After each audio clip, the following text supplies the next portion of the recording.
late model prevailed and takes home the checkers here at Knoxville Raceway. Checker flag is out for Spangler as they come across the line here. The 217 coming off of 4. It'll be hit. Coming there off 3 and 4. Salas gets win number 2 of the night. Randy Shreves from 19th to victory. The corn 3 and 4 out here. It's going to be Watson for the win. It's going to be Shreves getting the win. He sees the checkered flag win. Give it to William Watson.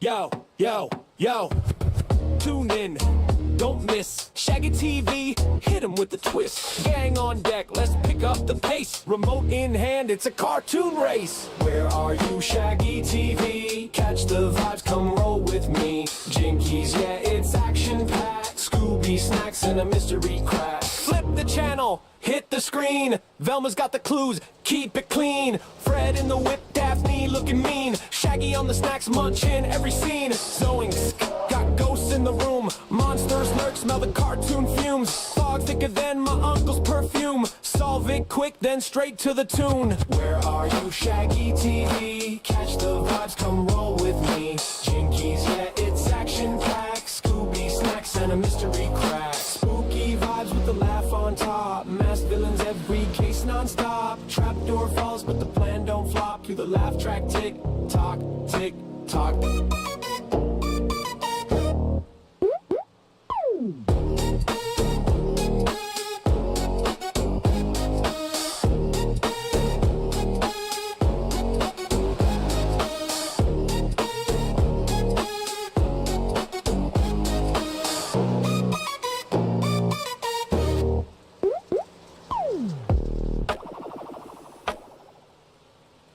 We are live on the Coast to Coast Racing Network with a new sponsorship here for the 358 Modifieds. Thanks to Uncle Ron, got Hawks Garage.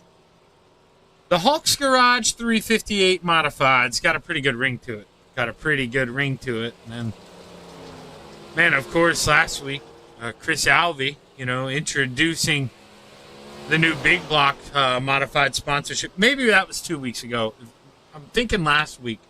But either way, Village House Coffee.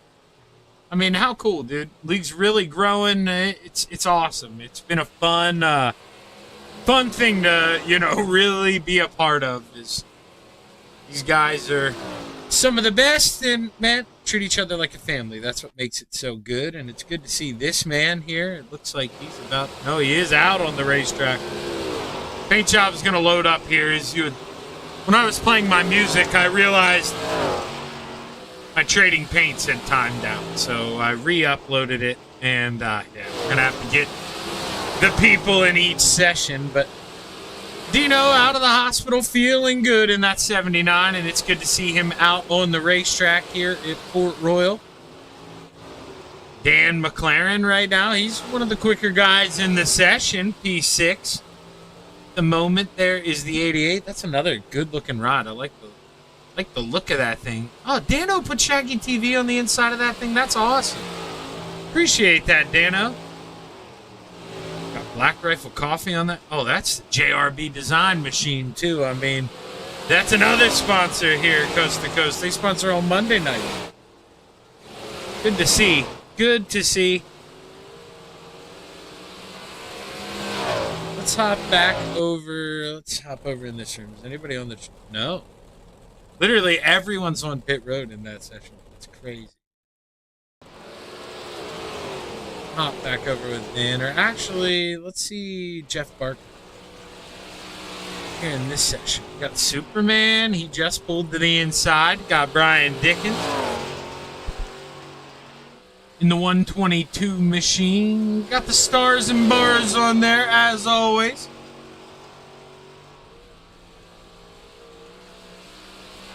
I believe, don't quote me on this here, but I'm almost certain Brian Dickens picked up a win when we were at Port Royal last season. I could be wrong.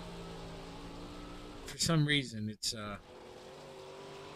popping in my head that he did. Oh, Sammy got a different looking paint out here tonight. An all white for the most part. A little bit of red on there. It's not a Sam Bachman car, I don't think, without a little bit of red on there.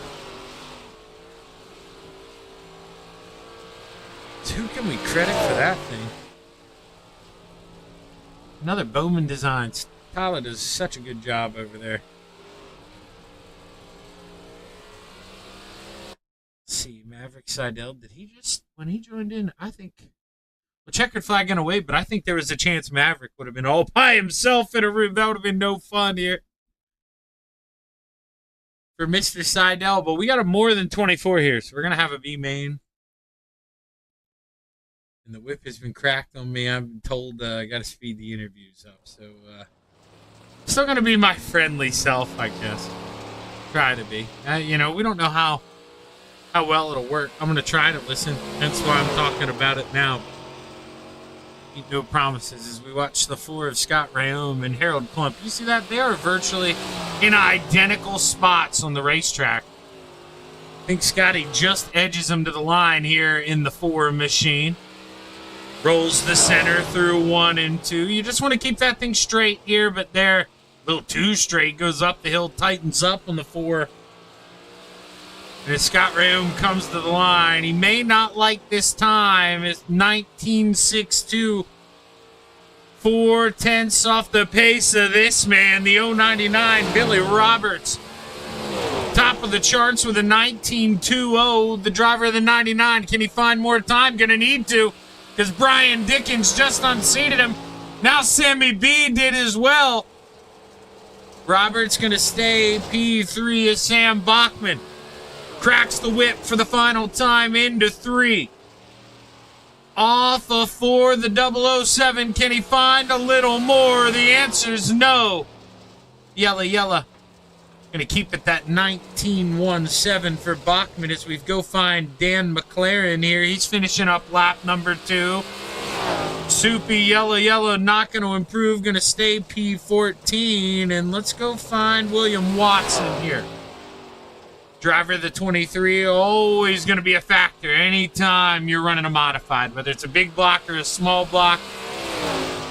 William knows how to wheel and deal. Can he find a little bit of time? He is green through sector 1, but he's out of time.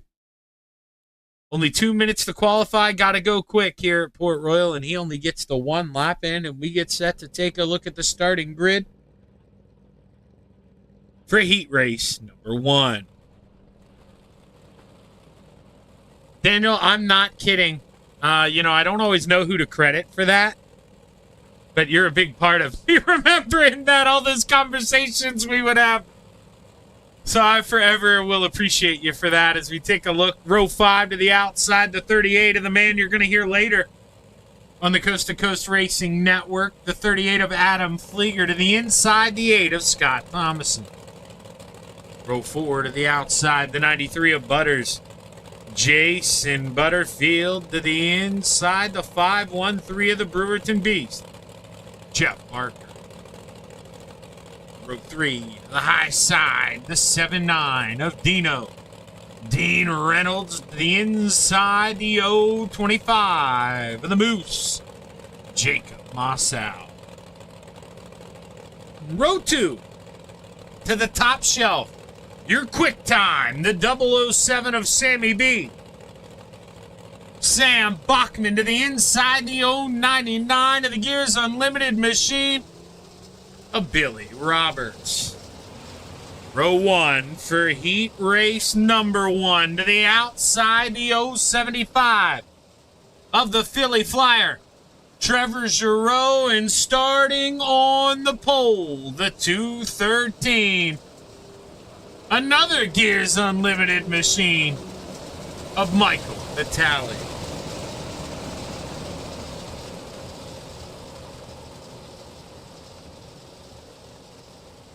Boy, I forgot to bring up the Coast to Coast YouTube. Sorry if anybody's written anything. I'm going to go over there and look now. Nope, nobody has, so. I had that itch, maybe something was over there. But if you're watching Uncle Ron, I'm going to beat you to the punch. What's going on? I thanked you in the opener. We really appreciate what you did there.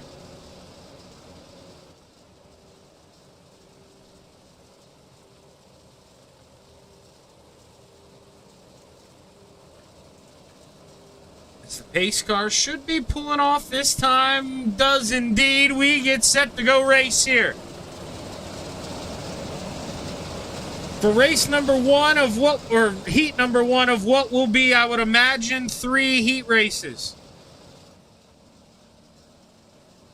As drivers roll off of turn 4, they take a look up into the PA sky.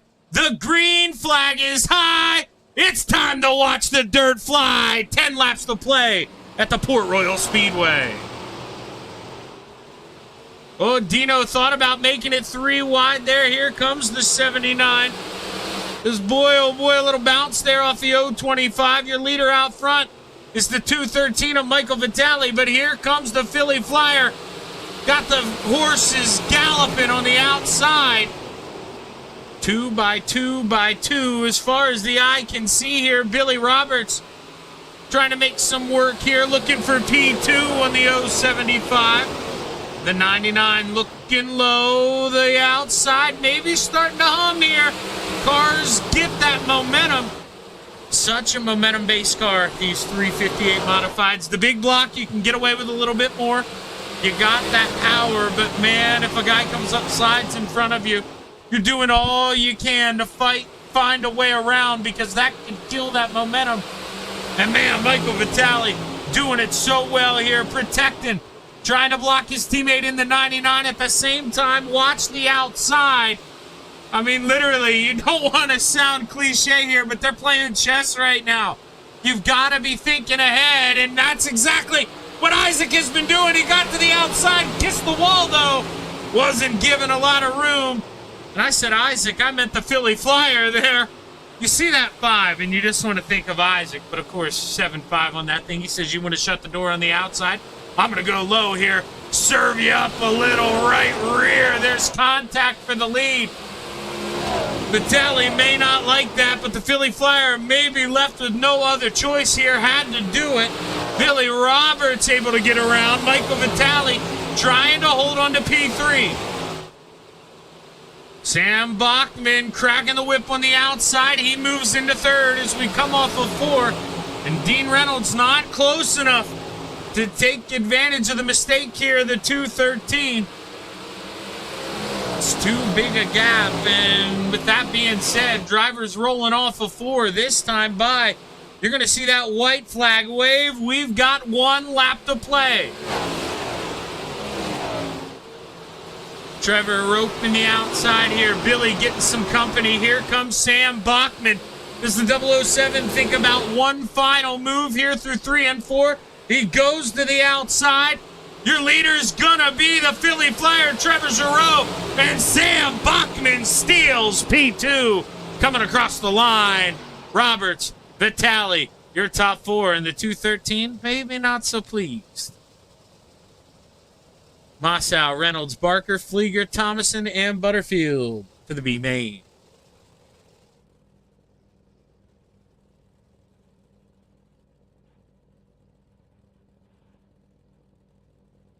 Actually, Michael, I'm kind of think I remember what happened there. I think Michael forgot to give Trevor his Christmas present. And that's probably what it was there. Didn't want to wait. Wanted to surprise him out on the racetrack. I'm almost kidding. He wasn't upset. No way. I mean, that was he came bearing gifts there. Let's take a look at the starting grid for heat race number 2. Rounding out the field, the 015 of Mike Stryker to the inside, the 210 of Barry Wallace. Row 4 to the outside, the 26 of Maverick Seidel to the inside, the 23 of Bart William Watson. Row 3 to the outside, the 88 of Soupy Dan McLaren to the inside, the 028 of the Moose Joe Massow. Wait, no, we can't have them all be the moose. I can't do that. That's cheap. All right, no. Yeah, we'll have to talk to them. You know, they can't all be the moose. I mean, everyone in my in my family, all the boys, we were all called Chappie.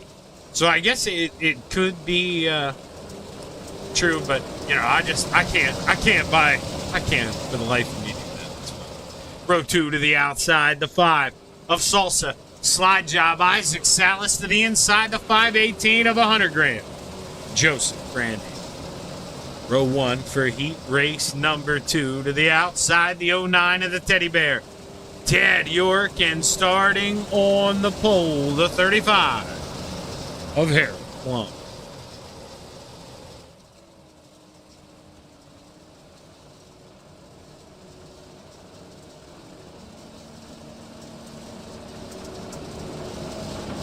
Oh, man, if you were stationed up in New York, I guarantee you a race you saw Dean Reynolds in that 79. I guarantee you he was probably there, George.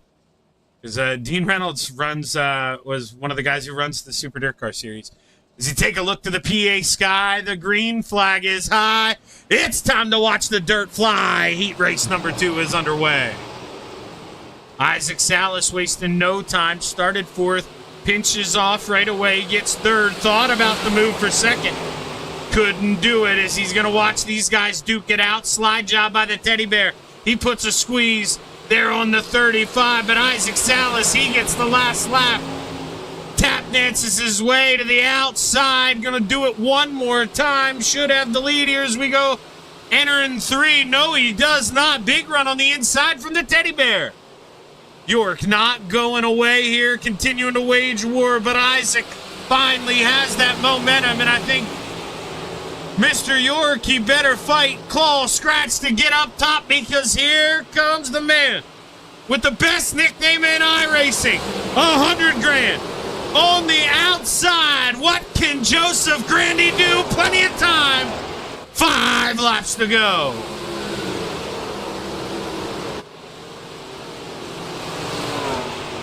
Grandy walking the outside here. Can he clear Ted this time? Not yet. Maybe if they make contact like that, he can. The Teddy Bear gonna squeeze him up high. Not able to close with the slide job. And he falls in line. Meanwhile, we take a look back here at Dan McLaren, the first man on the outs. Remember, top 4 to the A main. Dan's got to work, man. Got to get the pickaxe out here. Got to start hacking away. We are running out of time. Drivers off of 4. They say 3 fingers in the air, 3 to go. There's contact behind. Maverick Seidel gets into Barry Wallace, but let him gather it back up. And, well, it's not for a transfer spot, but, you know, it's going to help you that much more in the B main. We got a lot of cars here tonight. Only going to take 12 in the B main. And, I mean, I'm thinking we're going to have 18 guys about. So, man, you got to go. You want to get them now. Make it as easy on yourself as you can. As Grandy, can he get there? Let's go on board. That is not on board. I always name the cars the wrong thing, and that's Isaac Salas. What a way to bungle this as the white flag waves.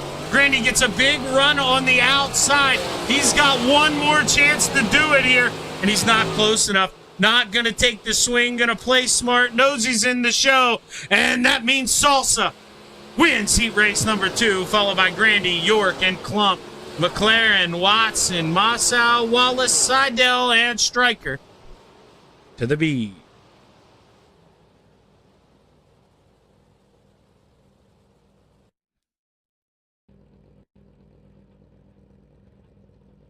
As we get ready to take a look here, 3rd and final heat race. I love the fact that they're doing these 10, 10s, and 9s. Sometimes they used to have them gridded with 6s, 7s, and we would have done 4 heat races, but man, am I right or am I right? These are so much more exciting when, you actually got to work for it. And, well, qualifying, it really means something when you grid them up like this. As we take a look here, rounding out the field, heat race number 3 in the 147.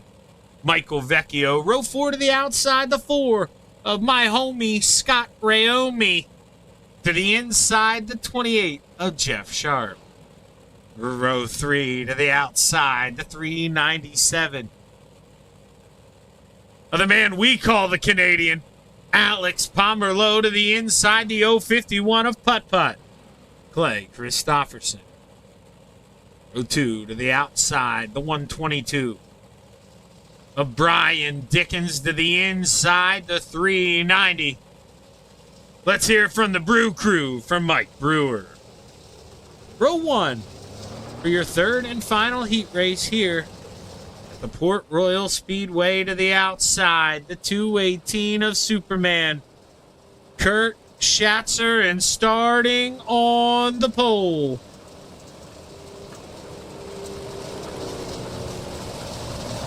I have the 147 of...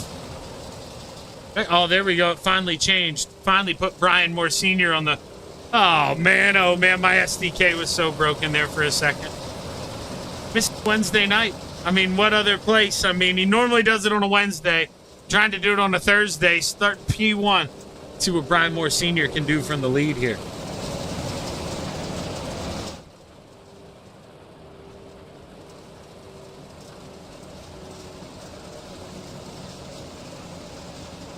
There is Uncle Ron. Lighting up that chat.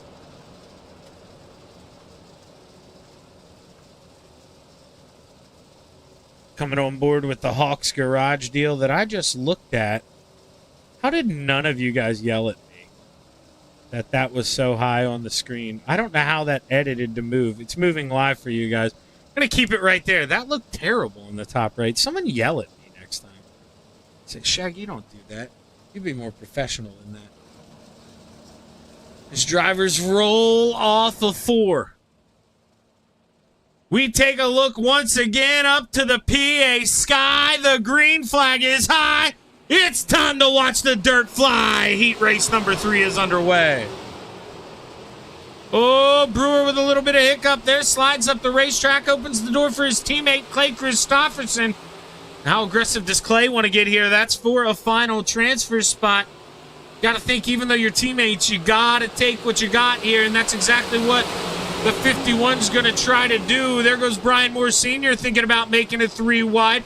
Brian Dickens working the inside. The 218 of Superman got the cape flapping in the breeze. Kurt Schatzer. Boy, oh boy, we got one up and over here. Big contact for the Canadian Alex Pomerleau. Not going to get a caution here in the heat race. We continue. As Brian Dickens makes a pass for the lead, gets it done here as he goes down the backstretch. Remember, those two are teammates, so I got to imagine, going to be a little bit of give and take between those guys. And Brian Moore Sr. may not like the fact that maybe he feels like the door was closed on him. But, Brian, when you take a look at the replay, brother, you were blinking. I don't know if they saw you. And Brian Moore Sr. going to have to fight here through the B main, barring a big incident here up front. Brian Dickens leads the way. 4 laps to play. Mike Brewer, big send. Brian Dickens, though, riding the center through 1 and 2. That means Brewer, he had to play nice there. Couldn't get naughty. But he's going to do it one more time here.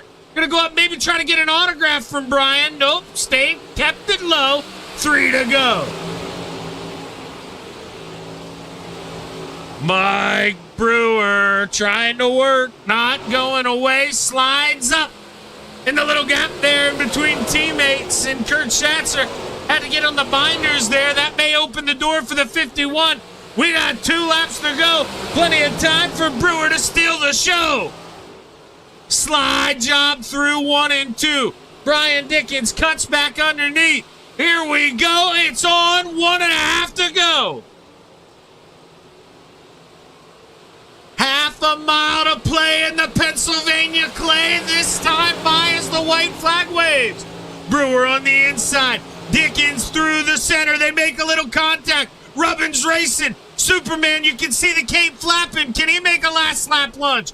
Final time through 3 and 4. Brewer in the outside wall. Brian Dickens nursing the bottom. He's going to take the checkered flags. P2 to Brewer. 3rd to Superman. And 4th to Putt-Putt. Jeff Sharp, Rayon, Moore Sr., Vecchio, and Pomerleau to the B main. Whew. Okay, so I guessed 18, 17. 5 going to go home here. So, B-Main going to mean a little bit of something here tonight. You got to be ready. You got to be on your best here. As we take a look at the starting lineup, rounding out the field, the 015 of Mike Stryker. Row 8 to the outside, the 93 of Butters. Jason Butterfield to the inside, the 397 of Alex Pomerleau. Row 7 to the outside, the 26 of Maverick Seidel. To the inside, the 8 of Scott Thomason. Row 6 to the outside, the 147 of Michael Vecchio. To the inside, the 210 of Barry Wallace. Row 5 to the outside, the 38 of Adam Flieger. To the inside, the 55 of Mr. Wednesday Night, Brian Moore Sr. Row 4 to the top shelf, the 028 of Joe Mossow. To the inside, the 513 of the Brewerton Beast, Jeff Barker. Row 3 to the outside, the 4 of my homie Scott Raomi. To the inside is FTM teammate in the 23, Bart William Watson. Row 2 for your B main here to the outside, the 79 of Dino. Dean Reynolds. To the inside, the 28 of Jeff Sharp. And row 1, remember, top 12 transfer. To the A main, to the outside, the 88 of Dan McLaren. And starting on the pole, the 025 of Jacob Mossow.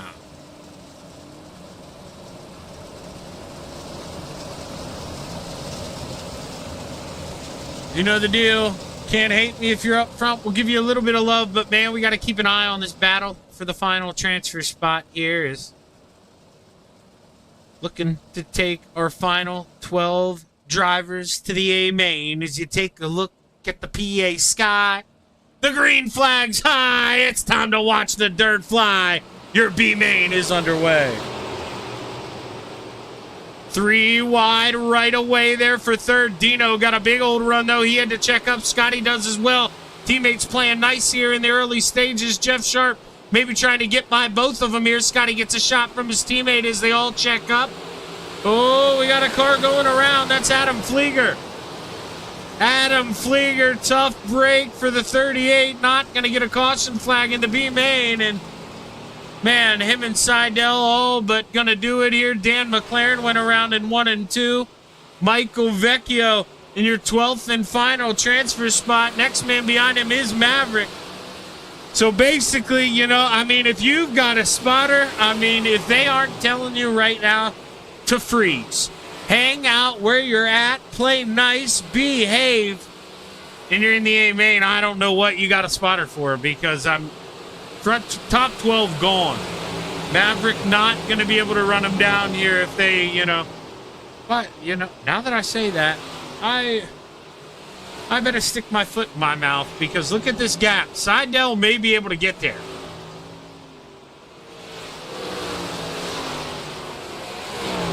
What is the gap? I mean, he is mowing it down. It's down to 1.3. Vecchio may have a little bit of damage, may just be playing it smart on the inside. As the relatives here duking it out, even in the B main. I told you boys are in the show. But man, they are swapping back and forth here at the Port Royal Speedway. Look, he's gonna, nope. Okay, left him a lane open, so they're playing nice at least. But I thought we'd get a slide job crossover. Here comes Maverick Seidel, and I told you, I may have put, you know, spoken too soon. Well, that's what it is. He's got Shaggy TV loaded.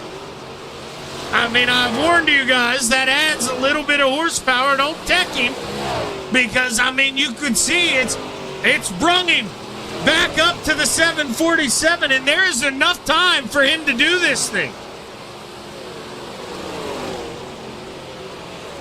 Michael Vecchio can't be too cautious here, as the Venom number 26, here he comes. He is right there. I mean, you gotta think he may make this look easy. Ducks to the inside, slide job. this is for the final transfer. As we come out of 4 of these drivers looked at 2 laps to go. I think it was still Michael Vecchio. Now Seidel clears him and Dean Reynolds takes the white flag as, man, they're in a war behind Dan McLaren still out there racing, but he is a lap down. So don't really mind that 88 there in the position for the top 12 is, oh, Vecchio. Not sure, he was sitting still, but Dino, hey, he's going to win the PMA, and he's good to the show. Sharp, Barker, Rayome, Pomerleau, Watson, Joe Mossau, Barry Wallace, Scott Thomason, Jacob Mossau, Mike Stryker, and Maverick Seidel to the A-Main. Stick around. We'll be back on the Coast to Coast Racing Network. Thank you to our sponsors and partners for the 2025-2026 winter season.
Little over 5 seconds here until we get the checkered flag on warm-ups in 24 of Coast to Coast Best. Get ready to go play in the Hawks Garage. Thursday Night Thunder 358 Modifieds here at the Port Royal Speedway.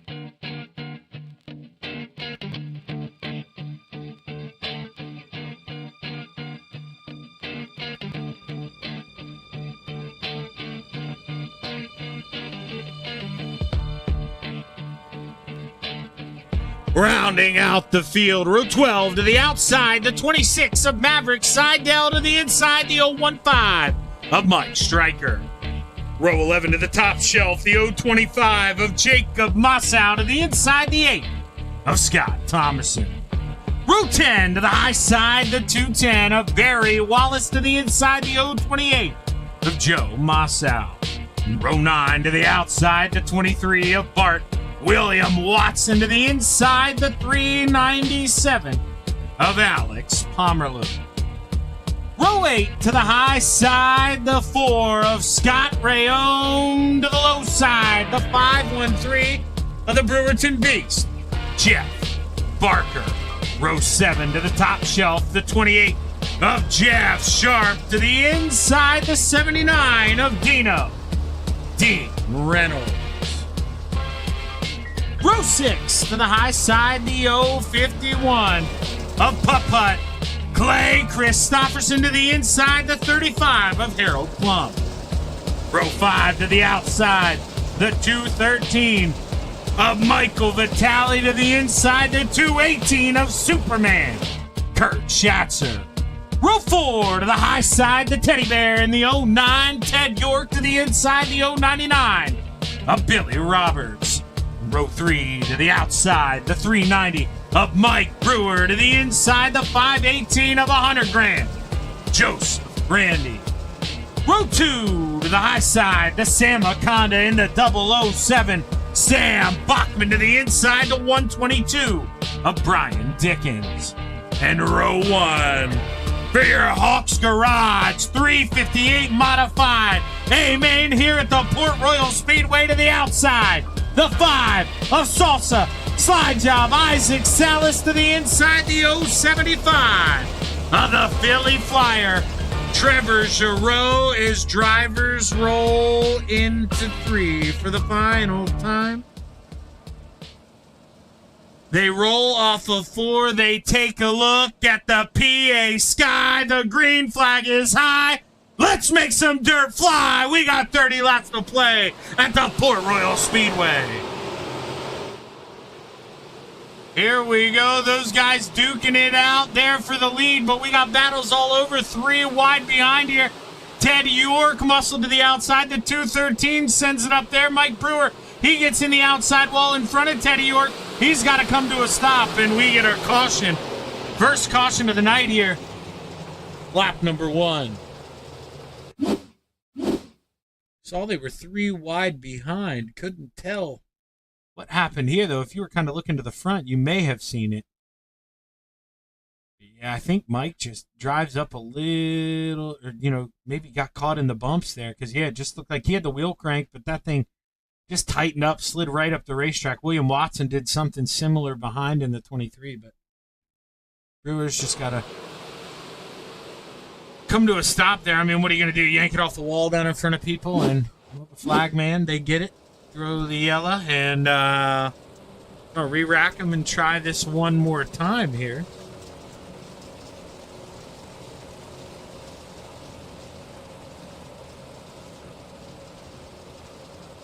Good time for me to look over to the Coast to Coast chat again. See, what's going on, Peacock? Out there, right? Uncle Ron, once again, rooting for the nephew there, but man, he may not want to claim him tonight after getting in the wall there, lap number 1. Brewer's going to have his work cut out for him, to say the least, if he wants to get back into this thing. Tail end of the field here, lined up 23rd here at the moment.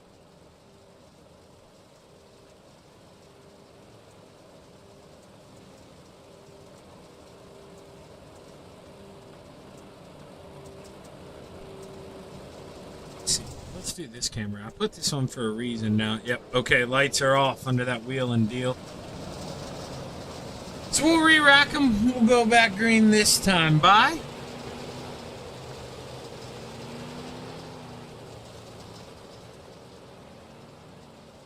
You're exactly right there, Daniel. That is good racecraft. And that's what I mean. There's times, too, where you got to kind of yank it. You don't want to ever really yank it down, but if you see guys coming up behind you, don't really have a choice. You got to try to get out of the way. But noticed, really only one guy behind him was the 23, who I mentioned got in the outside wall as well. He didn't want to be there. Take a look back to that PA sky. You see the green flag is high. The Philly Flyer drops the hammer, and we're back underway. Isaac looking for an opening slide job. Playing nice, though. Man, I thought he was going to serve that dish. As the Philly Flyer, for some reason, on the SDK, don't pay any attention to that here. They're going to... And they got to figure out what's going on here. That was happening all day yesterday after restarts. There we go. Now it readjusts as we continue to watch that battle for the lead. But let's take a look back here. Oh, contact between the 51 and the 213. Pud going to go in there, maybe give it back to him. And Jeff Sharp, he's going to get the worst of it. He goes to the inside. Caution flag now going to wave as Scott Rayom somehow involved in that foreign machine, and I know he's sitting there thinking about, contemplating, what could I have done different? And I'm going to be honest with you, Scotty. I don't know yet because we haven't looked at the replay, but maybe I'll be able to tell you here. You can see the contact there between the 213 and the 51. That's where that starts. And Jeff Sharp just kind of, he's... when he gets the aftermath of that. And Dino and Barker, they're 3 wide, bouncing around a little bit. Maybe Scott thought he'd have a little more room up there, but they're actually kind of... maybe there was a little reaction, but really unrelated incidents there.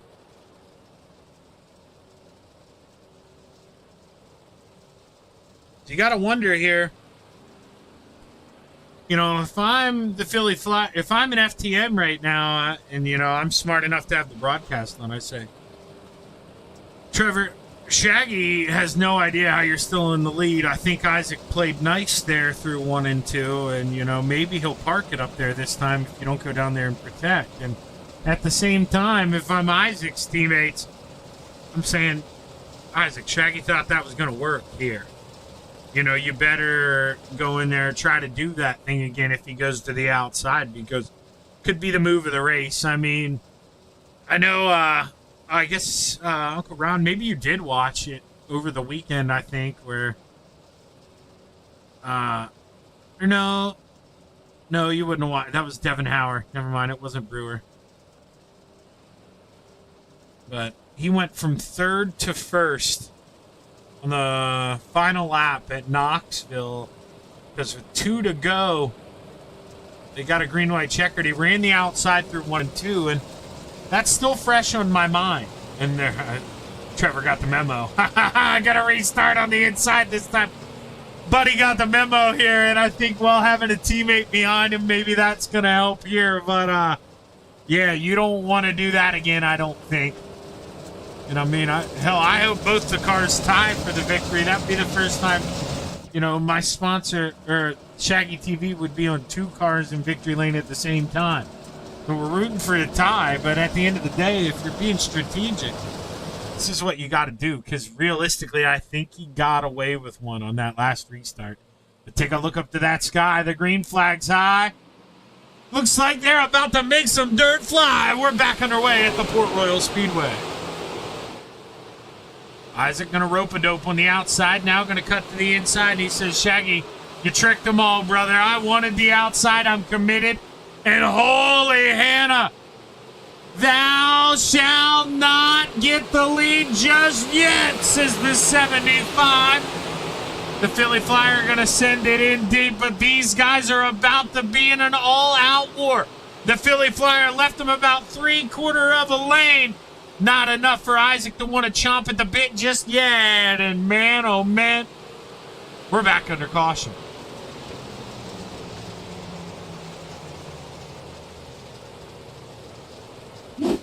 I am not too sure. We're going to stay in the TV4 view for this one. Because, yeah, okay, I knew it kind of probably happened up front. You see contact between the 51 and the 213. Not the first time this race that has happened. Now, I don't know who we want to blame on the opening contact here. So I think, if we were going to assign blame on the first one, probably going to give... Clay's frustrated, about being run out. Probably about 70% though of the blame on him.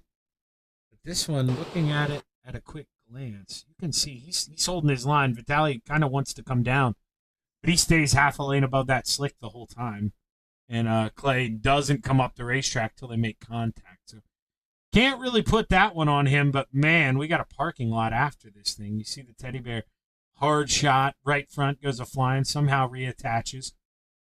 Scott ends up piling into this thing. The 23, I'm the William Watson. He may have made it through. He gives himself a little Port Royal stripe there. Oh, they were still trying to wreck there after the caution flag as well. So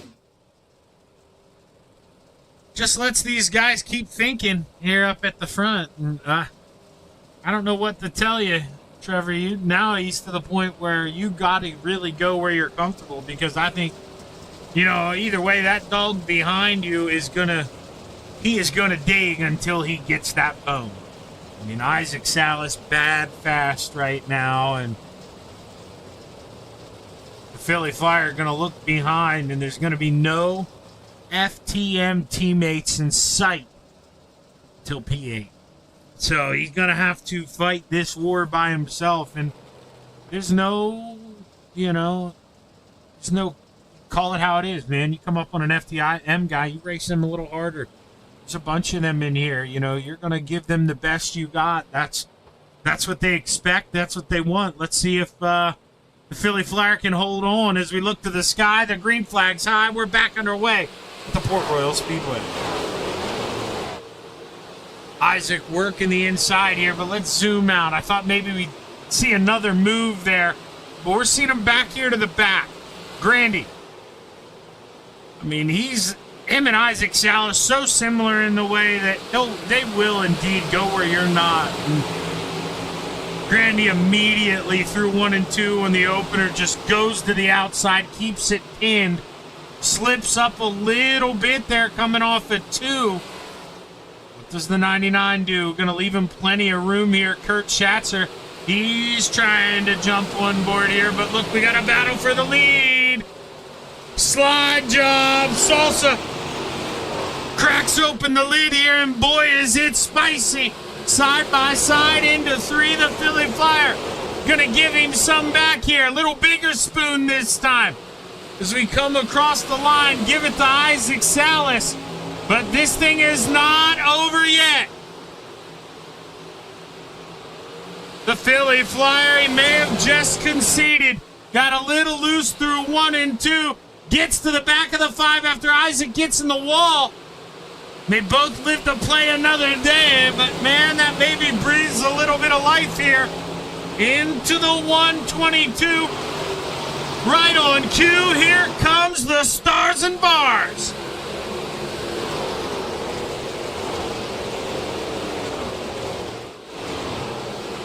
Alex Pomerleau trying to find a way around the 51 of Clay Christopherson. Got a decent gap back to Dino, who is feeling a little pressure from his teammate in the 23, William Watson.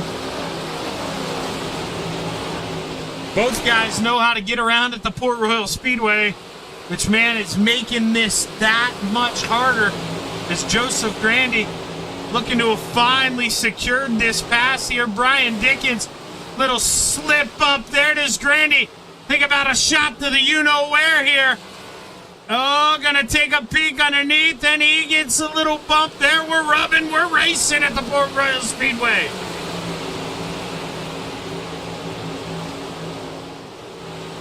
Oh, here comes $100,000, laying it all on the line here at Port Royal. Absolutely, I mean, he is just an outlaw against the wall right now. Full throttle, got her pinned. The 518. Does he have enough time to get there? 16 to go.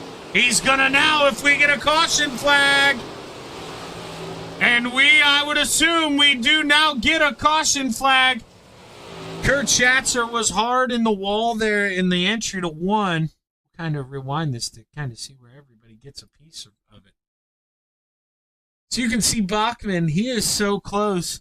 I mean, if you run the outside here, Port Royal, and 1 and 2, it tightens up the race car so perfectly that, you're not giving it a lot of wheel either way. I mean, a little bit left on entry.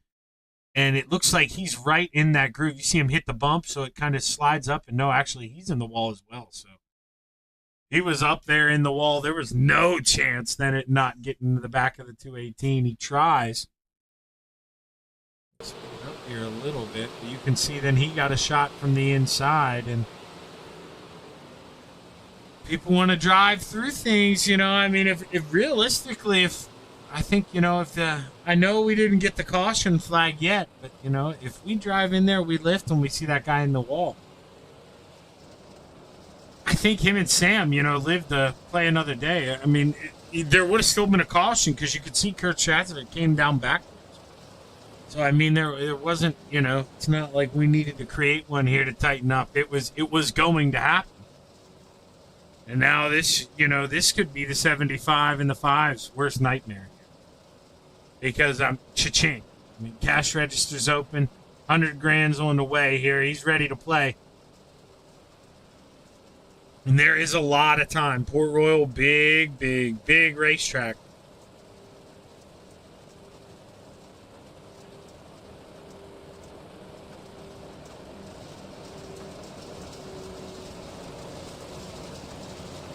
Oh, appreciate it, Adam. I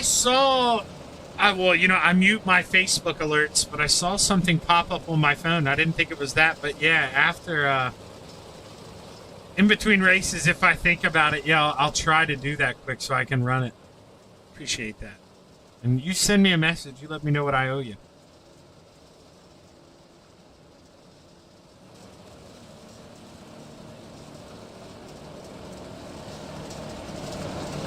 Isaac Salas is your leader here at the Port Royal Speedway. He rolls off of 4, ready to drop the hammer, and we are back underway here at the Port Royal Speedway.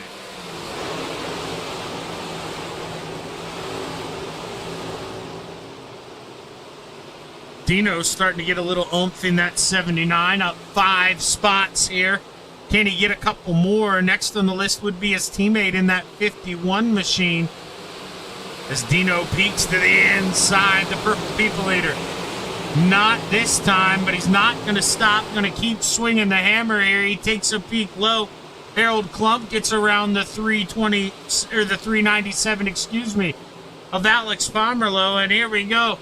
Like a phoenix rising out of the ashes. Scott Rayome been involved in a couple races here. Or wrecks, Somehow still driving that 4 through the field. Scott Rayome, oh, the commentator's curse. If there ever was one, tried to cut through the middle, got the door slammed shut on him. And Ted York not able to check up in time, gets into the back of Rayome, and definitely an aggressive move. But, man, you know, after you've had a rough run, you've got to try to make it go, and that's exactly what Scott Rayome was doing here as we go back, take a look. I'm almost certain. I get it wrong a lot, but I think I hit the nail on the head this time. See, he gets a better run here than Alex Pomerleau, so he's going to think, hey, I want to look to the inside. But he gets into him a little bit and lifts out of the throttle after he gets into him, and, man, Teddy Bear just doesn't get the memo there. And, yeah, Daniel, I did. I jinxed the hell out of him. I mean, there's pretty much no other way around that. I mean, you hit the nail right on the head, and, you know, Scott may not want to talk to me anymore here if he goes back and listens to this thing.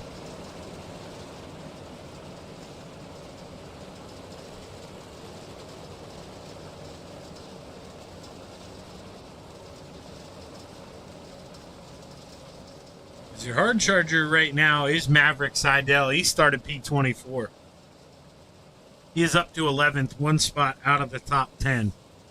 So if Seidel could get one more, I mean, that's one of the better runs we've had in a long time. And I like to think, you know, obviously people up front, they got to kind of have some hiccups or stuff like that. But, man, Port Royal, your options are literally wide open. You got sliders all over the racetrack. And I think here, you know, promotes some of the best racing. Definitely like this place a lot. As the lights go off on the Steve King Foundation pace car.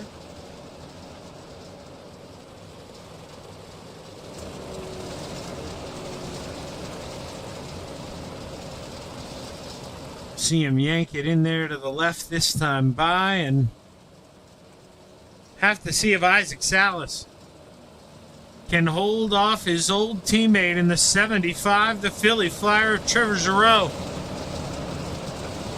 As Isaac, not the time you want to have someone blink. He comes back. But man, oh man, not when you want that. As you look to the sky, the green flag waves. We're back underway.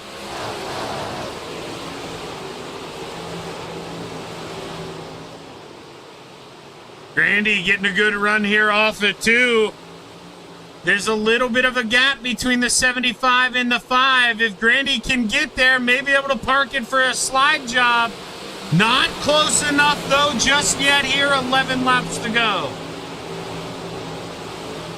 Isaac Salas blinking here a little bit. No harm, no foul when you got a lead of, 4 or 5 car lengths. But, man, if the Philly Flyer ends up reeling him in here, that is not something that he's going to want to have to deal with. The 75 in the wall, Grandy. He is right there. The 518 smells the blood. The shark doesn't dive low, though, stays high.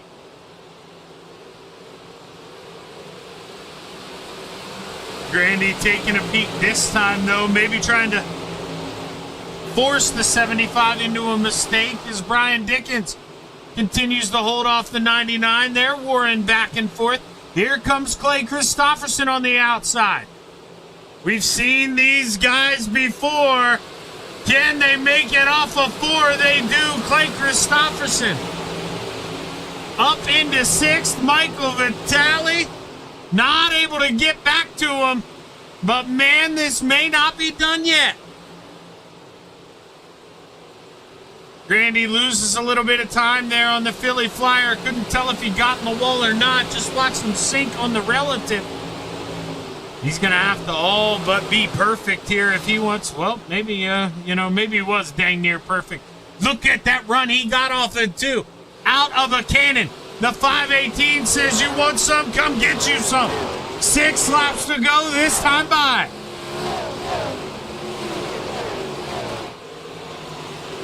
Grandy, as close to that wall as you can, man. You couldn't fit a credit card up there. That's what you got to do. That's where the speed is. You got to be going up there. You got to be willing to, trim that right rear fender there. Shave off some paint, and that's exactly what the 518's doing. The 75 up there as well, a little too hard. Straightens it up, but gets a good run off the corner. All alone, all by himself is this man, the 5 of Isaac Salas, 1.8 seconds up the road. Good night as the war ensues for second. Grandy to the outside, big boy run. Going for a hike up there in the hills of Port Royal. All the way to the outside, the Philly Flyer. Does he show him the rear bumper, leaves him a lane? 3 laps to go. Move Grandy up to P2. Cha-ching says 100 grand, but he's gonna need another caution if he wants to go try to run down Isaac Salas here, and I don't know if he's gonna get one. Dino's got P6 in his sights. Can he get one more? Maverick Seidel has stayed in P11. He is still searching for that top 10, but he may lose one to Jeff Sharp. Billy Roberts, Clay Christopherson, Brian Dickens, 3 wide as we barrel into 3, but Isaac Salas rolls off a turn 4, gets the white flag. 1 lap to go for the 5 of Isaac Salas, who won heat race number 2. Lined up on the outside here of the front row and never looked back. Got to the lead and absolutely had it his way. Salsa wins at the Port Royal Speedway. Joseph Grandy, P2, and Trevor Giroux rounds out the top 3.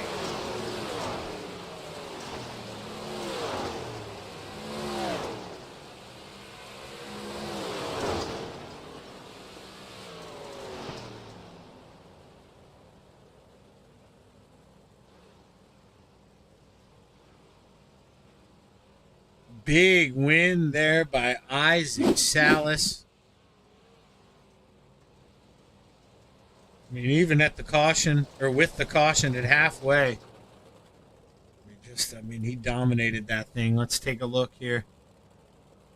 It's your finishing order. Isaac Salas, Joseph Grandy, Trevor Giroux, Clay Christopherson, Billy Roberts, Michael Vitale, Dean Reynolds, Harold Klump, Alex Pomerleau, and Jeff Sharp rounds out the top 10.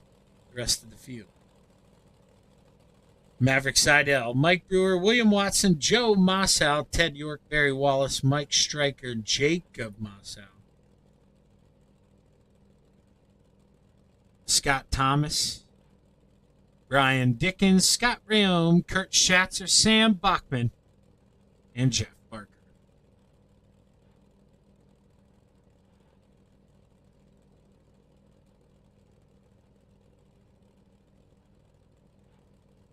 As we'll see here, if we can get a little bit of a rewind for us here, and we'll try to find the driver of the 75 machine.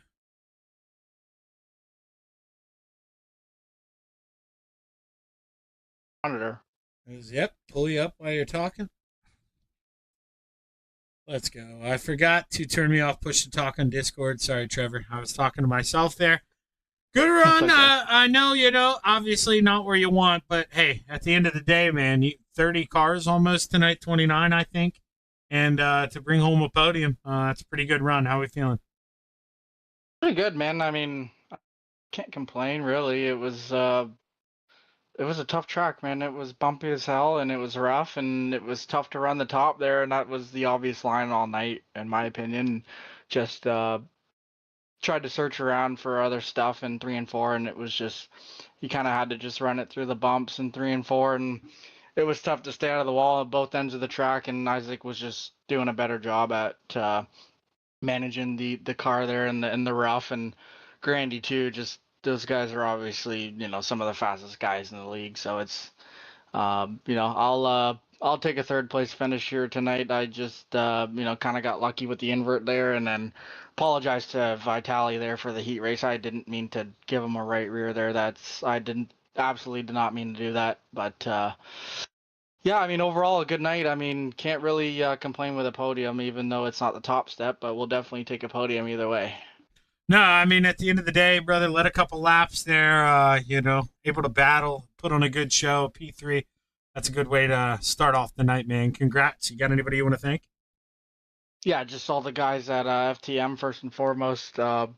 Like I've said a million times, just great group of guys. It's been a pleasure being a part of this team, and looking forward to the rest of the night here with the boys. And just shout out to all the sponsors that make this stuff possible behind the scenes, everyone at Coast to Coast. I apologize, but I forget who sponsors. Do you know? Obviously, Shaggy, who sponsors the series? Your teammate's uncle now, dude. Hawks Garage, Brewer's uncle, stepped up and got the sponsorship. Yep. Yeah, shout out them. Shout out everyone who makes this stuff possible. You, Shaggy, for the broadcast, and obviously the presenting sponsor for allowing this stuff to be broadcasted. Like I said, all the guys at FTM, griphack.com, Expert Installation, Big Tim Race Wraps, Arson Trackside, Dean Reynolds with the Super Dirt Car Series, and looking forward to the big block. Hopefully the track's a little smoother. We'll see. Well, hey, give him hell. Good luck, brother. Thank you. The Philly Flyer bringing home P3, and give me 3 seconds. I have to blow my nose. I'm struggling to talk to these guys.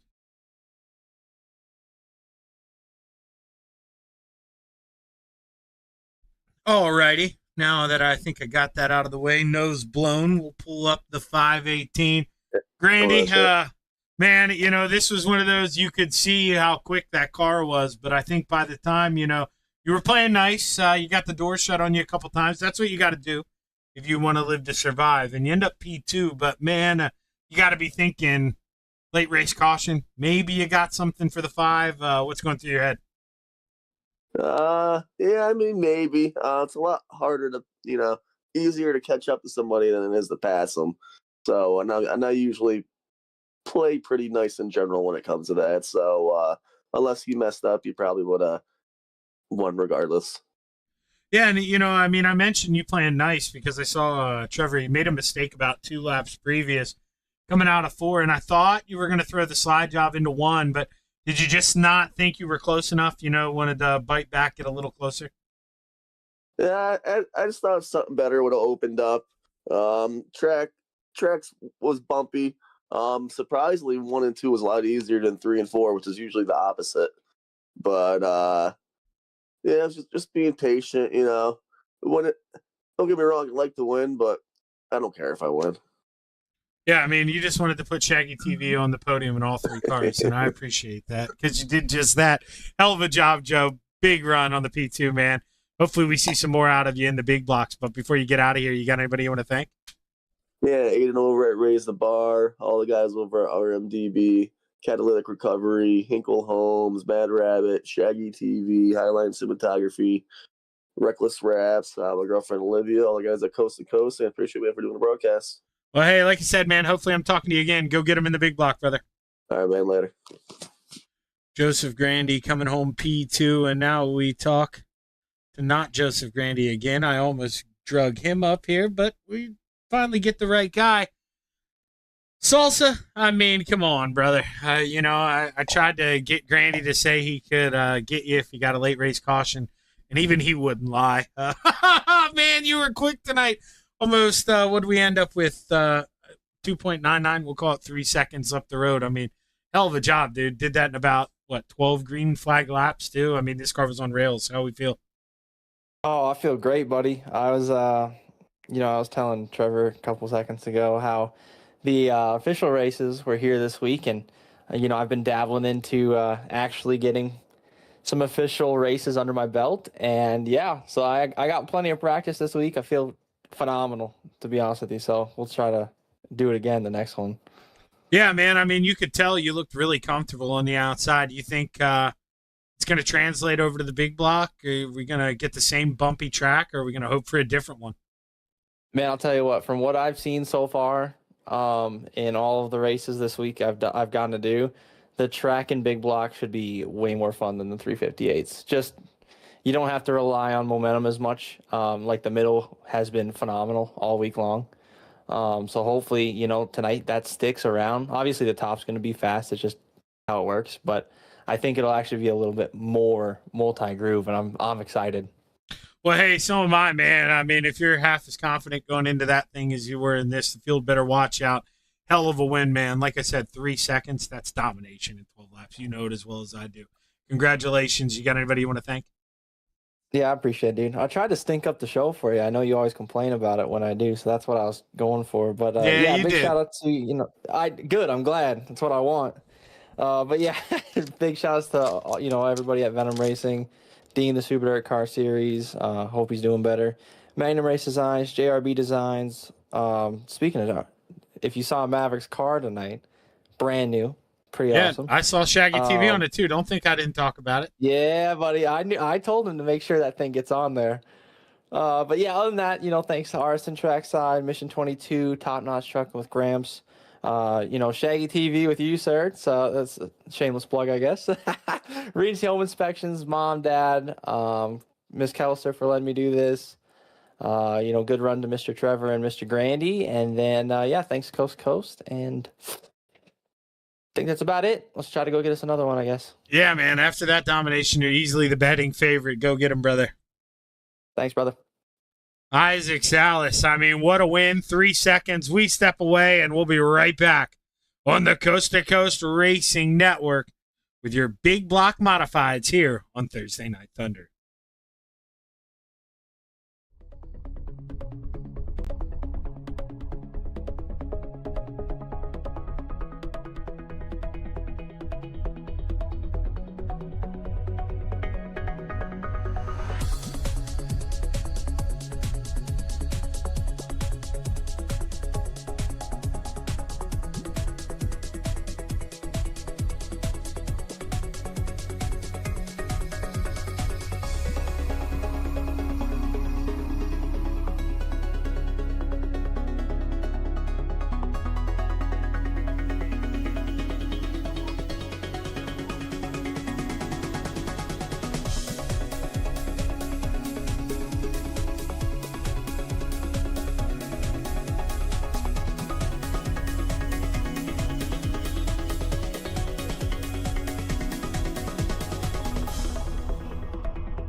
it's time for another edition of RSN Trackside, powered by Bob Johnson Auto Group on Rock Sports Network. Kiss on the champion.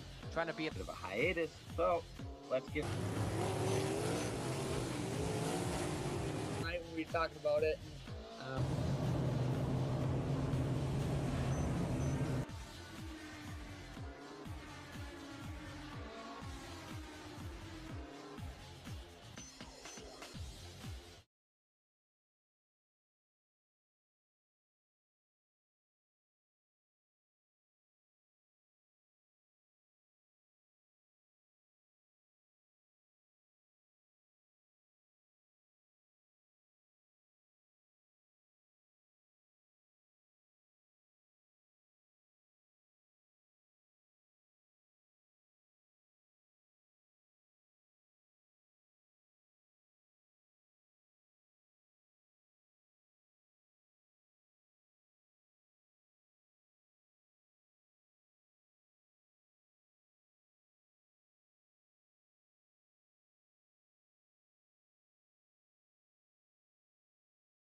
We are back live on the Coast to Coast Racing Network here at the Port Royal Speedway, and you guys know by now, I mean, boy, I'm good at doing this, but we need to put up the Village House Coffee Big Block Mod logo here. I mean, you know, this one, I need to get this on a single like I do the other one. That way I don't have to have it rotate.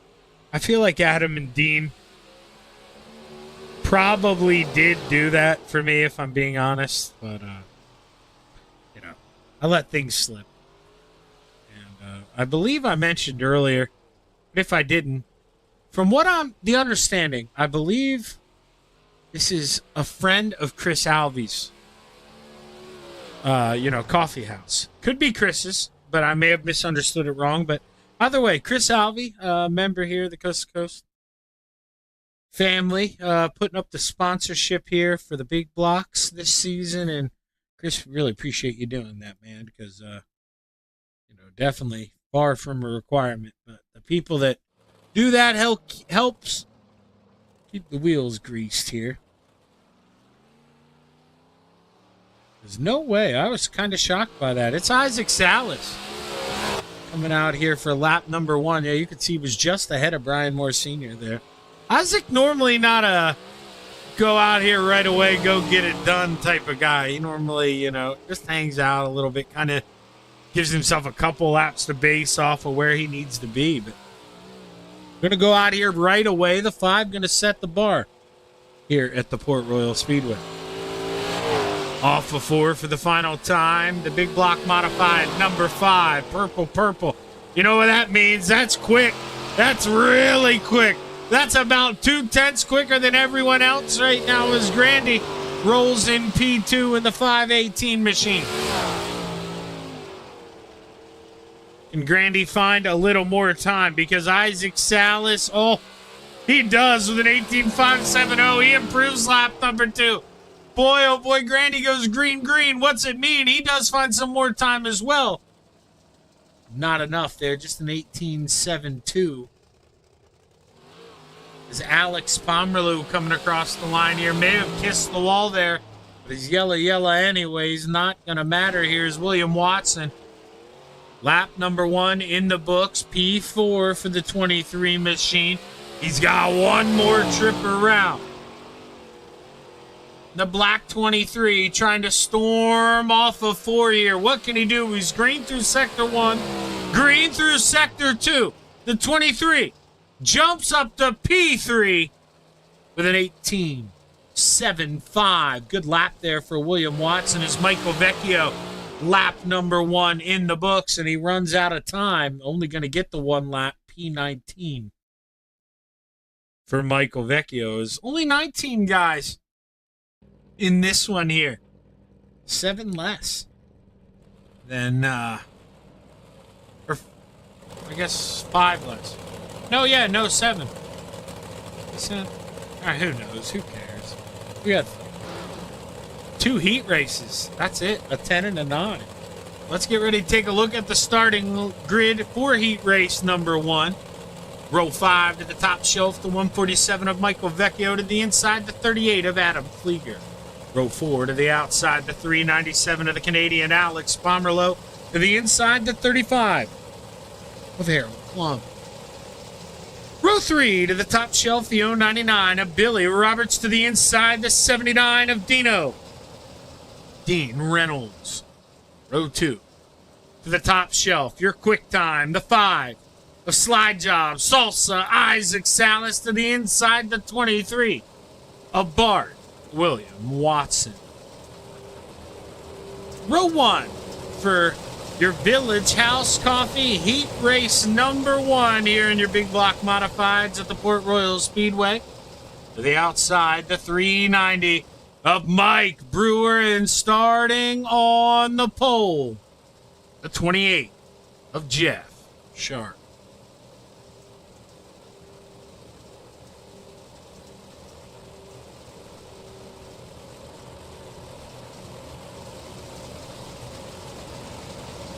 Go one more lap around here before we get ready to go play.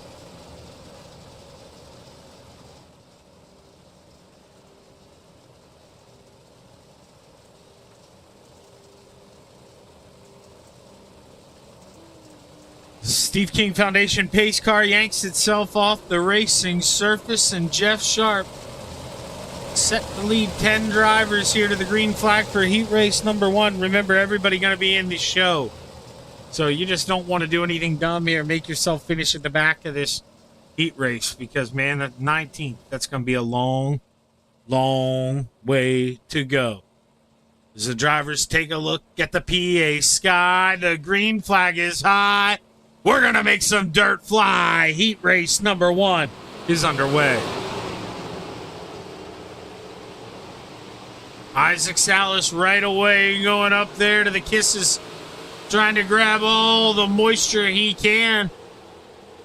For the rear tires of that 5 machine, Brewer doing the same, looking to cut a rug underneath. May have a slider for the lead. Oh, Brewer going to take a swing here. Not enough clearance. Jeff Sharp going to roll on the outside. But, man, you put the top 4 under the blanket here. Boy, oh, boy, this could get a little nasty. Isaac Salas going low and slow, trying to search for the lead, but he falls back to 4th. William Watson storming the beaches here on the outside of Port Royal. What a run for the 23. I mean, this man, he came with a plan.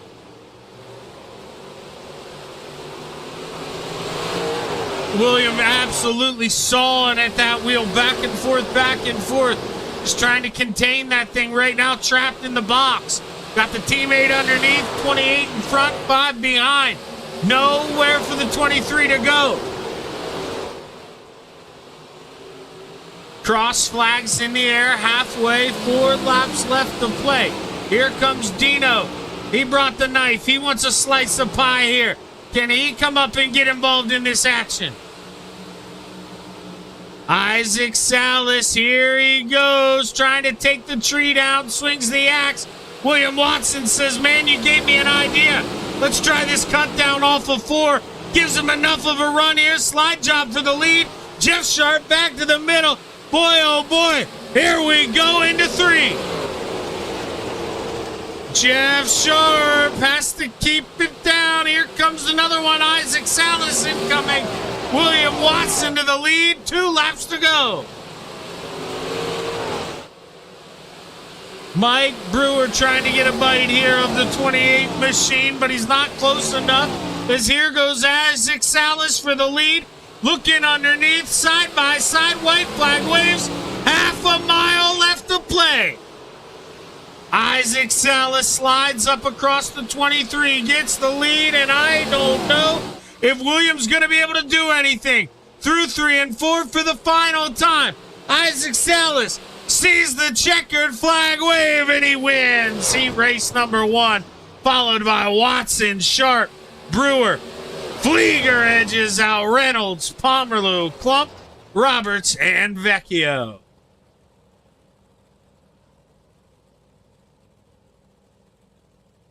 Ooh, what a run there. I mean, we have battles there mid-pack, front of the pack. Flieger flexing his muscles there. Come the end of heat race number 1. Let's take a look. It's your final starting grid here of your heat races for the Big Block Modified, or Village House Coffee.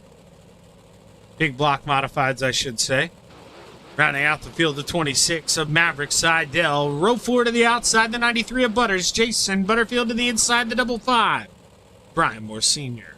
Row 3 to the outside, the 513 of the Brewerton Beast. Jeff Barker to the inside, the 034 of JKJ John Klimowicz Jr.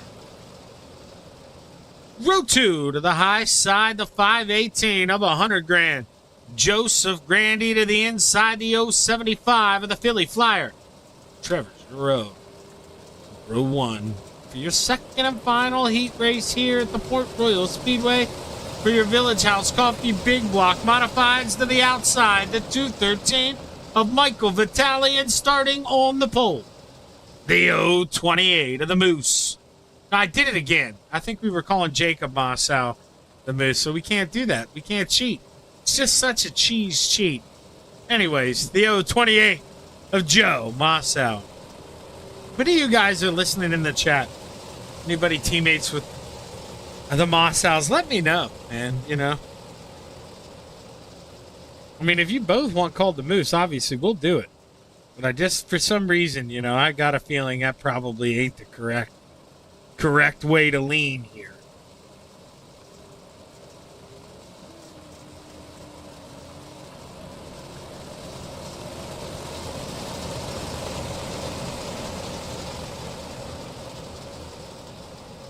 Drivers roll into 3 for the final time. The 028 of Joe Mossau takes a look up at the PA sky. The green flag is high. We're going to make some dirt fly. Heat race number 2 is underway. Grandy up there doing the William Watson here, trying to get a big run. We're 4 wide. Holy Hannah. Oh, Grandy. He gets the worst of it. Hard shot. Butter's going to go up the 518. Bounce back. We're still 3 wide. The 034 throwing a slide job on Mossau there. You see Klimowicz Jr. going for broke there in that red, white, and blue machine. Barker, does he play nice? Going to slide? No, he's going to keep it on the bottom here. And he moves up into P3. As we got to go back while we have time here. So they're going to string out. We've got to look at this. I mean, this is 4 wide. The 28 comes up a little bit, punches the 213 up the racetrack, and Grandy definitely gets the worst of it. But, man, you go 4 wide at the Port Royal Speedway. You're probably asking for something like that. Now the Philly Flyer says, thank you, I'll take the lead. He's on the outside now after completing the slide job. The 213 not able to cut underneath, and it's the Philly Flyer. I mean, it's almost like we had him and Isaac 1-2 to start the small block feature. We may have it again here. Just reverse the roles. Isaac on the inside, the Philly Flyer on the outside, as we're coming to 3 laps to go this time by. Klimowicz Jr. continuing to try to dip underneath that 513, but Barker so comfortable in the outside right now. No mistakes out of that blue and yellow 513. That, man, you know, the 034 not trying to encourage him to take the gloves off here, but may need to if he wants to get by. And actually, he's got some company. Here comes Maverick Seidel. Got Shaggy TV on there, extra 5 horsepower. He's going to get the job done. 034 didn't want to back out, tried to drive around him, and you see, and got the right rear. That's why sometimes I say you got to lift to race another day, and he ends up losing a spot there because he tried to stay flat-footed, and we're on our final time down the backstretch here at the Port Royal Speedway. Trevor Giroux sends it in on the bottom, looking to protect, sees the checkered flag wave, and the Philly Flyer wins heat race number 2, followed by Vitali, Barker, Seidel, Mossow, Klimowicz, Moore, Grandy, and Butterfield. Stick around for your A-Main here on the Coast to Coast Racing Network. Thank you to our sponsors and partners for the 2025-2026 winter season.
Almost set for your Village House Coffee A-Main here at the Port Royal Speedway. Let's get ready to take a look at tonight's 19 drivers in your Village House Coffee starting lineup.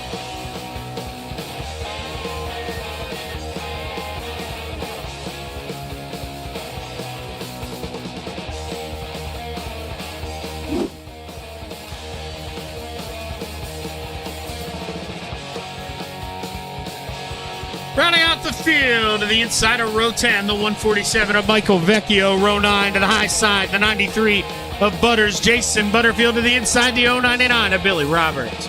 Row 8 to the high side, the 518 of 100 Grand.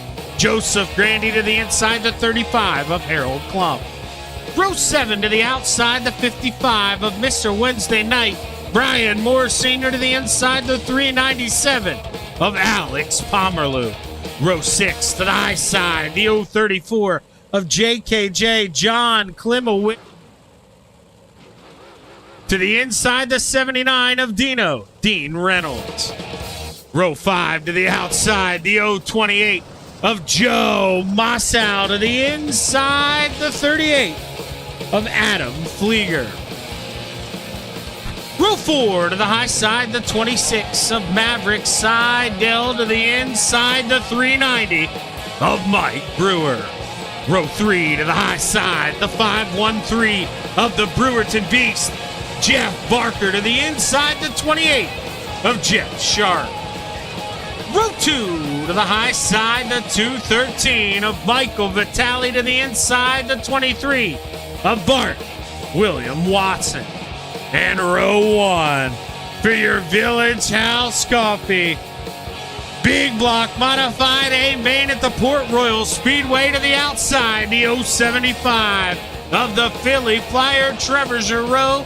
And starting on the pole, the 5 of Salsa Slide Job, Isaac Salas.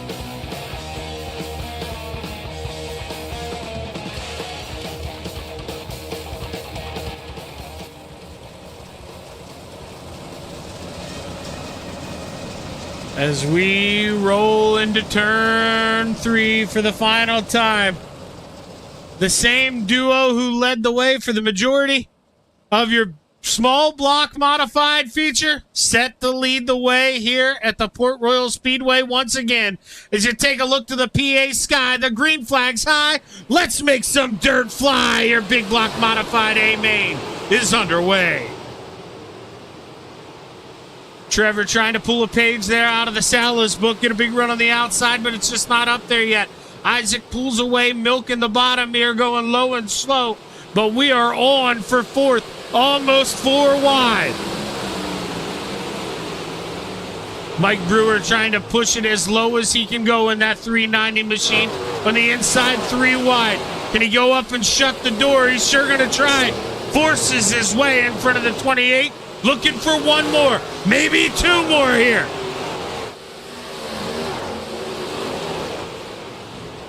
Brewer hacking away, and we got a big one here. Car up and over Adam Flieger. Hang on, brother. Adam Flieger with an absolute wild ride here at the Port Royal Speedway, and for some reason we clicked that. It didn't go on Adam here. Now it does go on Adam. Let's see what happened, and let's actually go to the blimp view here. Yeah, so we're 4 wide there. This comes up, bounces into the 28. The 26 then gets a shot. He comes back down. The 38 then head on into the wall. And he goes flipping up the racetrack, and it's a parking lot. Grandy gets his nose full of it. I'm not sure if that's going to be quick repair worthy for some of those guys, but and definitely more than just the 38 end up involved in that.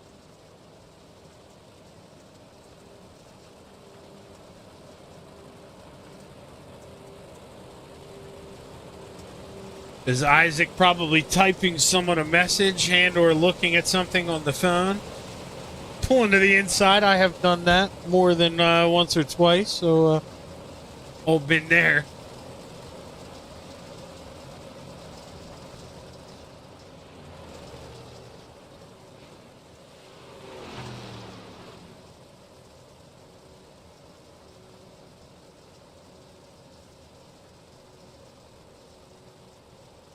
Who we got? Who's the biggest mover right now? Let's take a look. I think it's Billy Roberts. Started 17th up to 10th. That 99 machine. So that'd be 7. Harold Klump right in front of him up 6 spots. Started 15th up to 9th. So definitely some cars on the move here. Harold got a piece of that last accident. The Flieger did roll up the track in front of him, but it doesn't look like he's got too much damage. Really any. I'm not seeing anything wrong with it, so we'll have to see. Hopefully it holds up for him here. Everything runs okay. As the Steve King Foundation pace car pulls off, we get set to go back underway.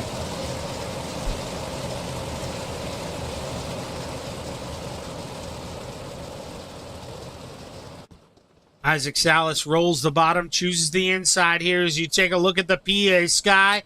The green flag is high. We are back underway here at the Port Royal Speedway. Mike Brewer, oh, he's trying to jump the escalator, get to the outside here, not able to get a nose on the 23, who says, you know what, you can have it. I like the bottom. Stays down low, rides the middle off of 4. Mike Brewer continuing to go fishing. Joseph Grandy thinking about making it 3 wide. Enough thinking about it. He does it. Shot out of a cannon. The 518 gets a shot from the 99 of Billy Roberts, who maybe didn't know they were 3 wide, and nowhere really Grandy could go except to that middle. He gets them both. Mark them off. The 518, man, he came to play. Grandy looking for one more here as he closes in on Maverick Seidel. But look at that up front as we see our splits. Isaac Salas, he's ready. He says this is a different racetrack, different car. Doesn't look as bumpy on the outside of 1, and man, he is using it to his advantage. Big run there through the center. Isaac Salas getting a little pressure here.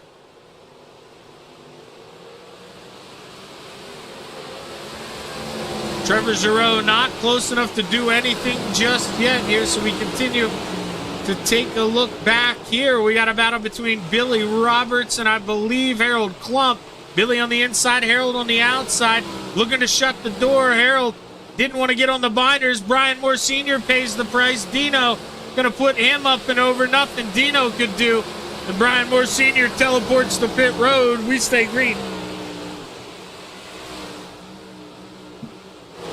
Maybe sick of feeling the pressure.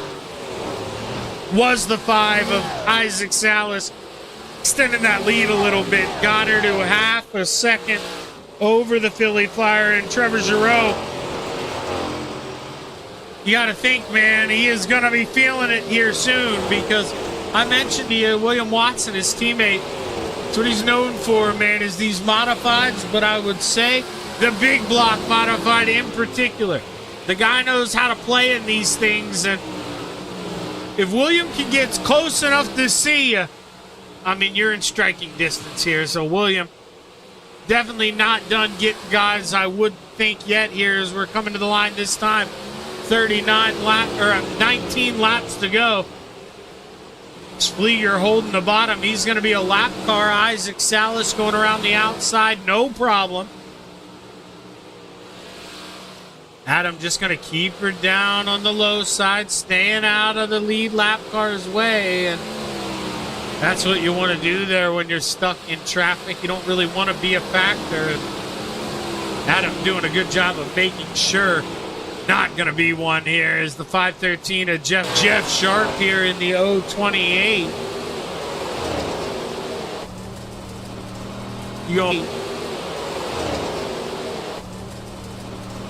You go on board here with Jeff Barker, look into the inside. You can see how quick that car is off the top. I mean, you're thinking, you know, you're riding along with Jeff. Oh, Jeff, we're good. We're going to pass this guy. Just wait. There he goes. Big run off the outside, and that's what being on the outside gives you. All that momentum coming off the corner, and that's why you see guys up there just fighting for it. Speaking of fighting for it, Mike Brewer finally got P4 here, trying to pull away from these guys a little bit. As Joseph Grandy up 10 spots, started 16th, up to 6th. I don't know if he's done just yet. 15 laps to go here at the Port Royal Speedway as Joseph Grandy looking to set up the 213 of Michael Vitale. But Michael doing a good job there, kind of rolling that high middle lane, we want to call it, not giving a lot of room here for the 518, who's forced to throw a slide job. Vitale trying to cut him back off the 2. He gets a good run, and he's got him clear. Grandy and Vitale back and forth, and now they're coming up on lap traffic. Not what Joseph Grandy wants to see. He's going to force the issue here.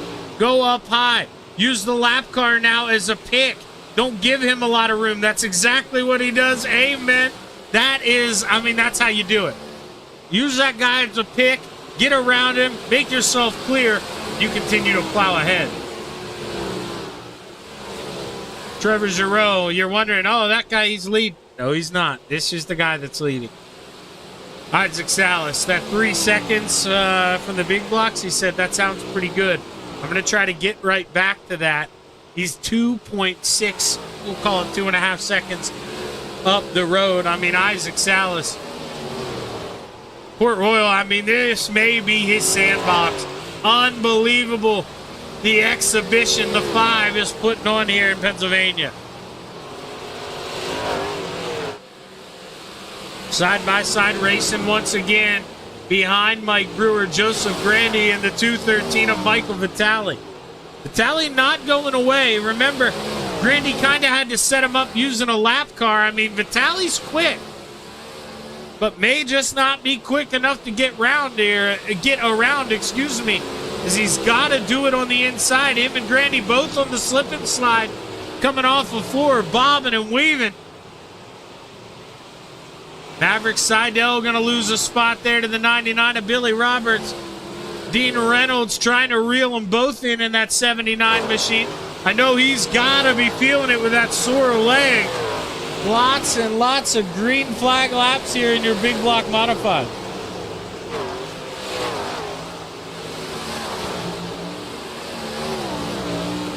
Jeff Barker, can he get up here and battle for 7th one more time? The 28 of Jeff Sharp, leaving plenty of room on the bottom for the Brewerton Beast, but such a lack of grip there on corner entry. You can see how shiny the racetrack is. You got a lot coming off, but man, you got to be sensitive on that throttle. You can't gun it, or you're going to lose it. Right now, Mike Brewer, this is the man in P4. You saw William Watson, that's 3rd.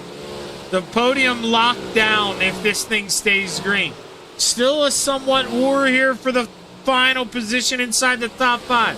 As Vitale continuously going to the bottom, trying to find a way past the 518. The 147 slowing down. If you come to a stop on this racetrack and bring a caution flag out, I might have a brain aneurysm. There's your leader going around on the outside. Puts him a lap down. Looking to put Adam Flieger one more lap down as we're driving off of 4. You can't be serious.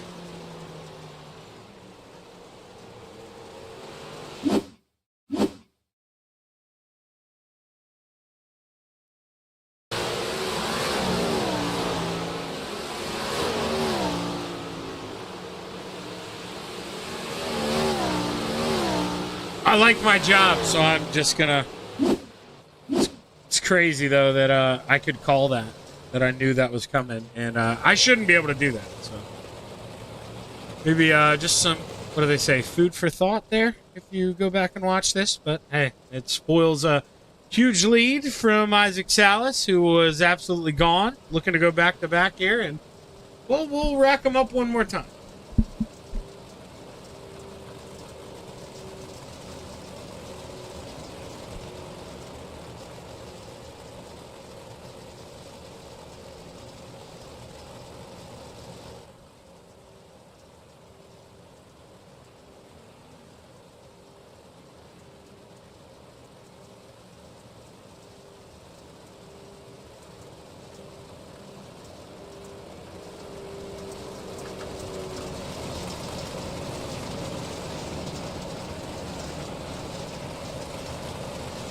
You know, I don't mean to talk out of both sides of my mouth here. Obviously, the broadcaster and me, we love it. We're going to have a green-white checkered here, re-racked, restacked, but, you know, we may get some chaos that not necessarily fair here to some of these drivers, but hey, what do they say? Life isn't fair.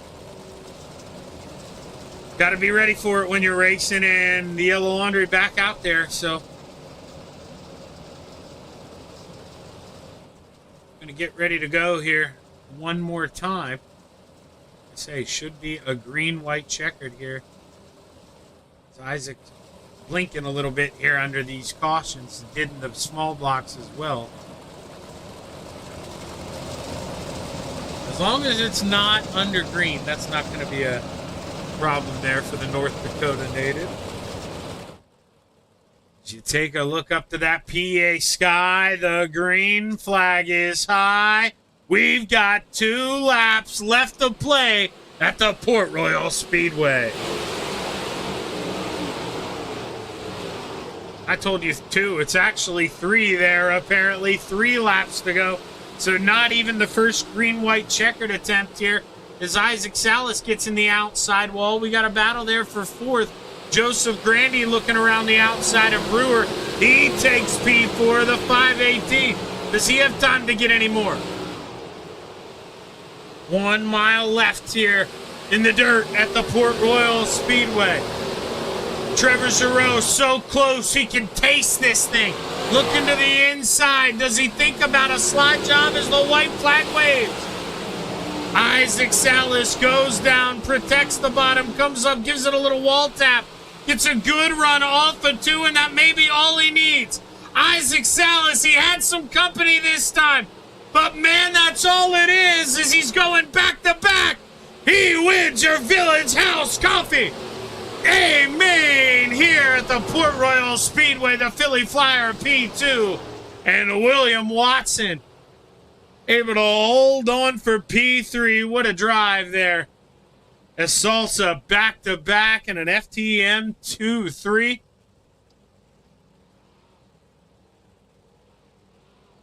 We'll see here if we can't get a word in or a word or two in with these guys.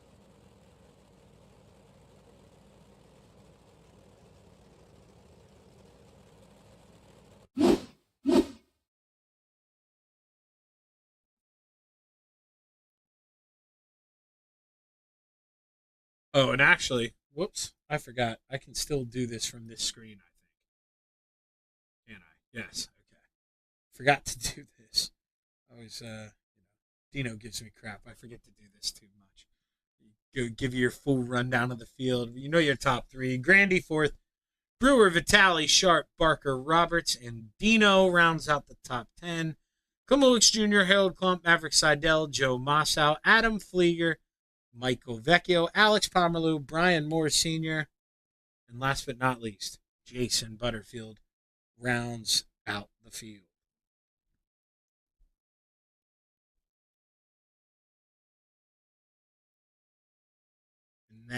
Now we are safe to pull up the driver who finished P3 and, man, had one heck of a race in that heat race. It looked like you were going to win that thing, but just got it stolen from you at the end. And, I mean, at the end of the day, you still bring home a podium, William. How are we feeling after that one? I mean, good. Compared to the race before that, I was driving with a little bit of anger to put me up there, but felt good. That caution came out right there at the end, and I mic'd up and said, "Somebody's in trouble." But it was fun. I found something. Wait till you look at that on the broadcast. Oh, the heat race? No, the caution there. The end? Oh, yeah. Yeah, that was a big gap. Big gap. Yeah, it was a nice way to bring out the caution, too. You can probably imagine how it came out from the way I'm talking. Now, did you like the idea? So now, I always roll the angle. It's going to upset some guys. I know you had big gaps. But did you want those gaps? Did you feel like you can hold off those guys behind you? Were you worried at all when you got that caution? No, I mean, Mike was right there. I knew he was running the bottom pretty well. I didn't know how the bottom was because I think I touched it twice. So I know he was running down there early on. Good. I don't know what happened. He backed off of the white ways. That caution came out just before it came out. I found something, told Trevor about it, and it was basically top 1 and 2. It cut down 3 and 4. He didn't do it first lap, did the second lap and gained some ground. Just wish I could have been. I gained ground on him on the first lap because I didn't do it. And then I hit the wall going into 1 and backed me right back off. So it'd have been a real good battle right there if I could have stayed off that wall. Yeah, and I mean, now you got me wondering here. Obviously, you had a good view of it, but Trevor kind of follows Isaac there into 1 and 2 on the final lap, and there with that info, maybe if he goes to the outside, he has a chance to cut under on the backstretch. But hey, coulda, woulda, shoulda. At the end of the day, you bring home a 2-3 for the team. That's a hell of a job, brother. Who you want to thank on P3? Dang, I don't forget.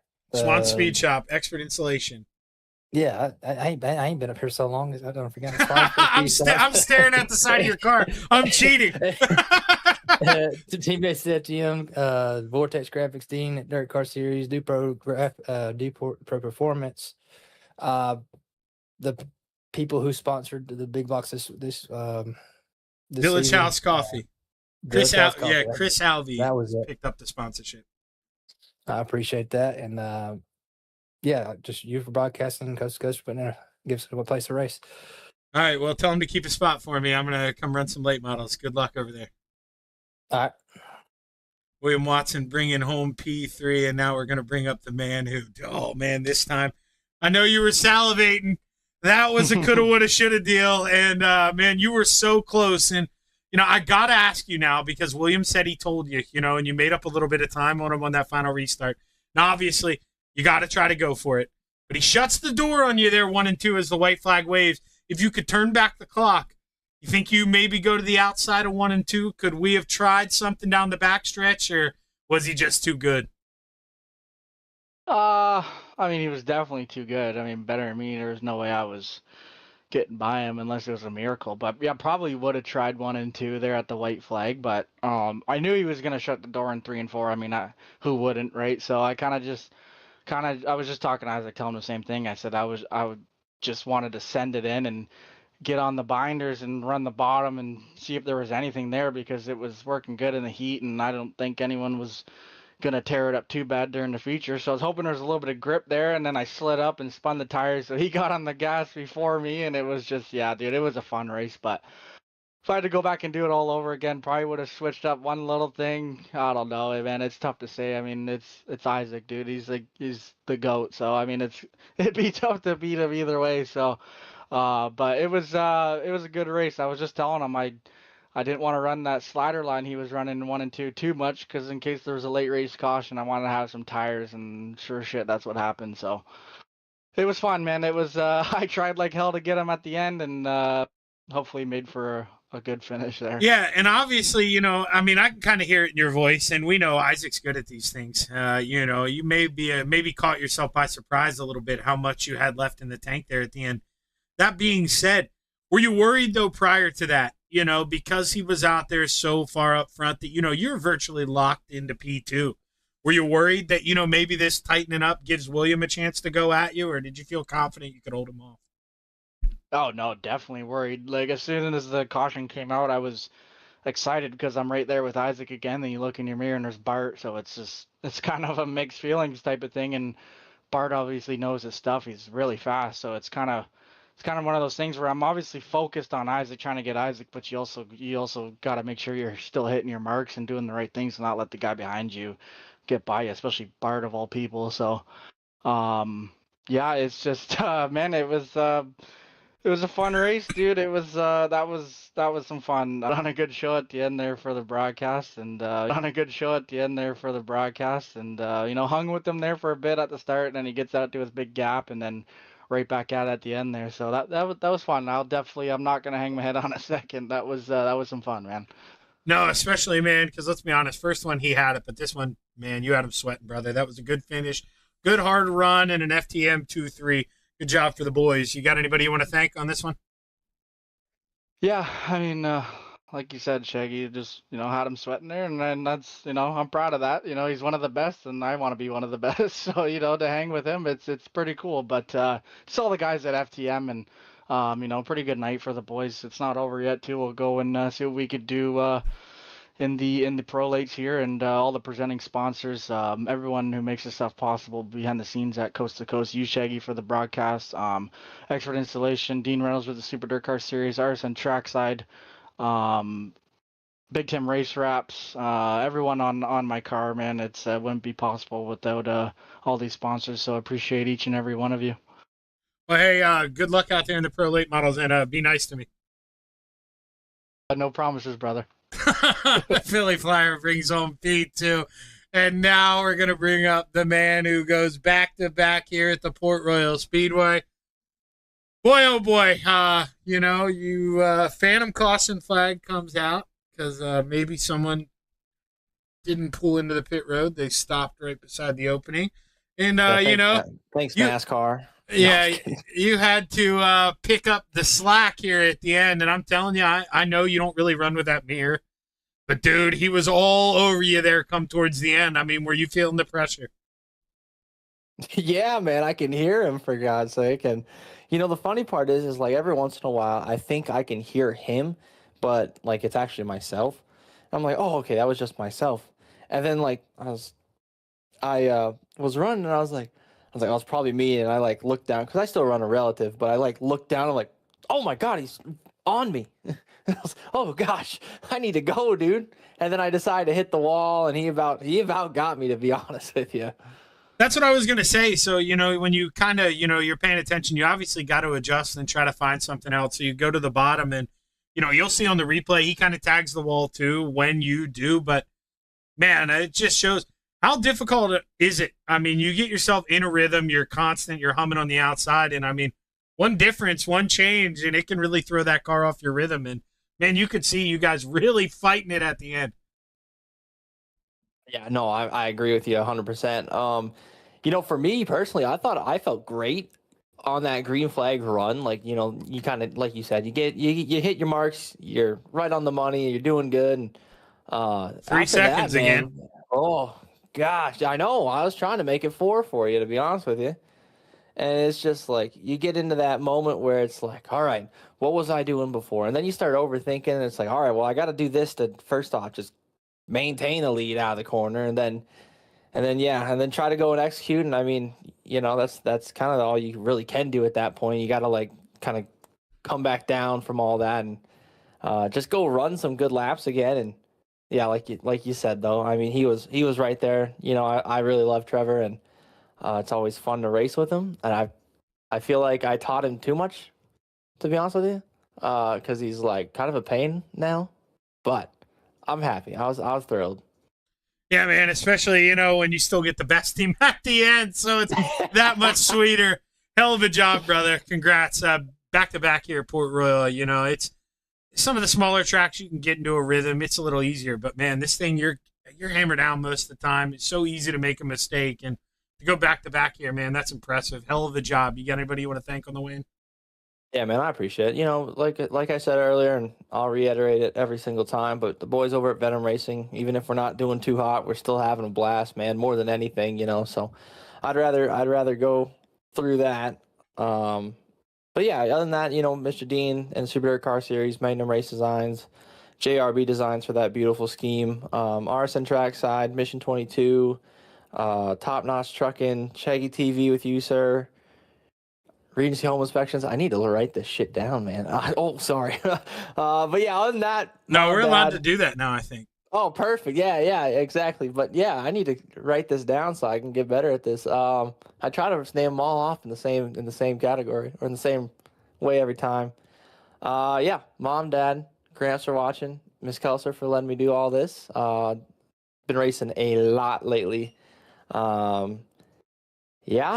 Other than that, good runs to Mr. Trevor and William. So, well, I'd tell you go out here and win 3 in a row, but I'm going to win this next one. So have fun finishing second, brother. Good luck. Yeah, sure. Yeah, sure. I'll love to see it. We both have to chase Trevor down. What do you mean? Yeah, no kidding. I'm going to be lucky if I make the feature, even if there's 12 cars. We'll see what happens. Okay. All right, Isaac. All right, give him hell, brother. One. Isaac Salas bringing home the win here in the big block modifieds. And with that, I do it correctly this time because I remember that I don't have to do the Pro Late models. It's going to be this, man. I get to get in the car. How we doing tonight, Adam? You ready to do this thing? Let's see. I may have put him on the spot. He may not be ready to do this thing yet, but I am going to roll it over to commercials. Stick around. We'll do the swap, and we'll be back here on the Coast to Coast Racing Network.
It's time for another edition of RSN Trackside, powered by Bob Johnson Auto Group on Rock Sports Network. Kiss on the champion.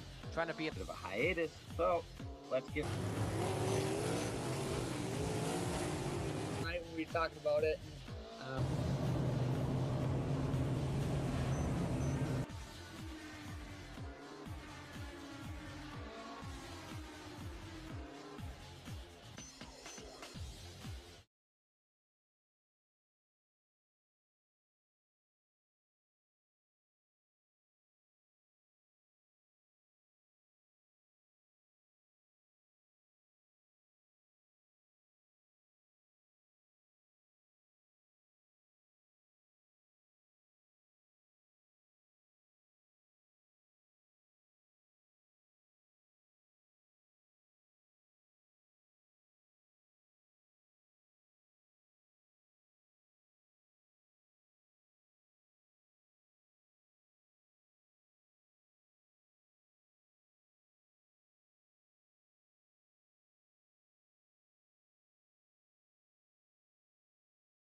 Outpouring of love was amazing. These dollars had come together to support us, and we realized no, we didn't want to use them for us. We wanted to use them to help others. The foundation has done so much for so many people. It helps any family that has somebody, whether it be a crew member or one of the drivers, that get hurt. We can help them to get through the situation. I was injured in a non-wing sprint car accident that broke my neck and left me with a spinal cord injury. I was in the hospital 8 months, and that got really, really expensive, so having that extra help to help push me and my family forward was a big deal.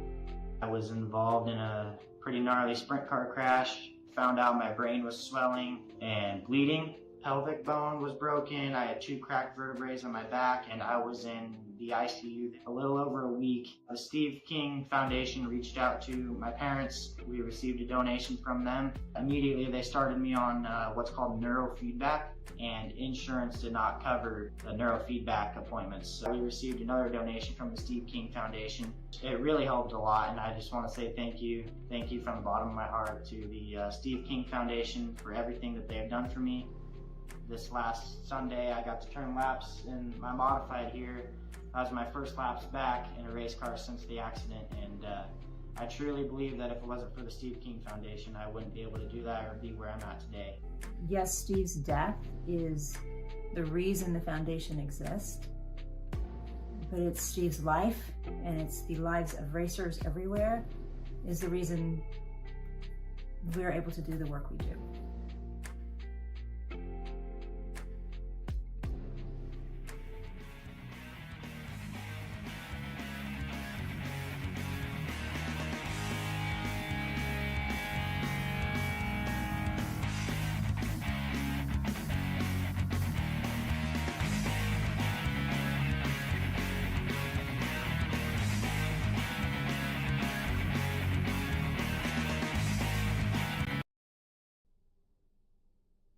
Okay, so I get to race this, okay? Adam's having a little bit of mic trouble. I'm in Discord with him.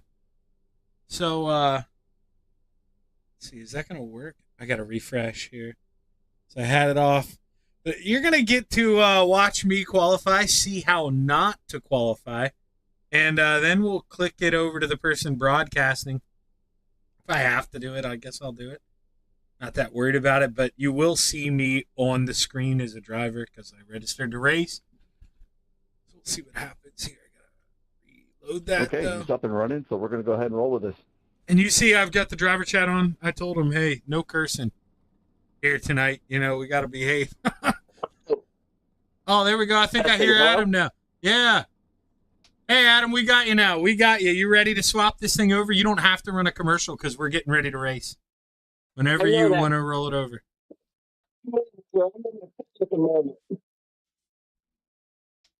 I mean, if you can give me a couple moments, maybe you can handle it for them, and I'll let you know when I got it up and running. All right, sounds good. All right. I think he's on his phone there. Couldn't really hear him too well, but I think he said, you know, he's going to take him a couple minutes, and then we'll throw it up, and then it's good. I have to move my keyboard, and we'll take Village House Coffee off. I can at least do that. Guys probably don't want to see that. Why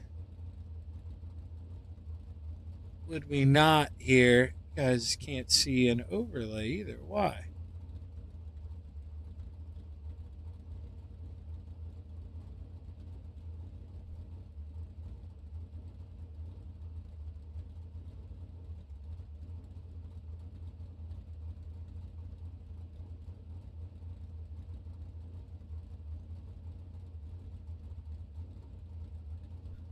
All right, I'm trying to get that overlay deal to work. I'm going to have to worry about it after I qualify, to be honest with you. I already suck. Can't put myself at too big of a disadvantage. Scott here, put a lap in.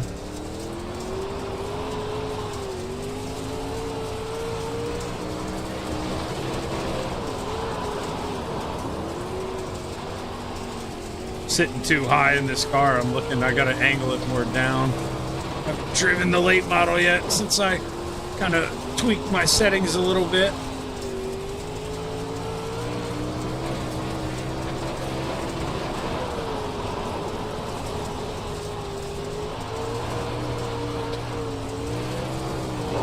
Or we can slap the wall and make all laps not count.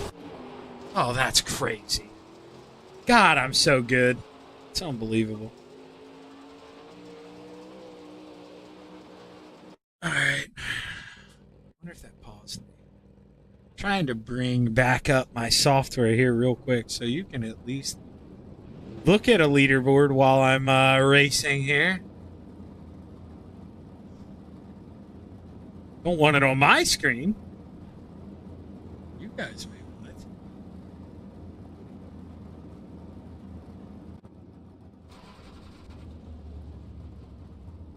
Alright, now here's where you tell these boys, watch out. You know what I mean? Here I come. Train's coming. You better get off the tracks. I want to get in the way of this puppy boy. We need to turn off the driver details. You guys know who I am, and look at that.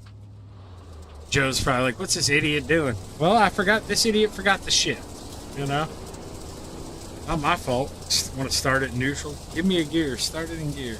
You know? Sometimes I'm zoning out a little bit here.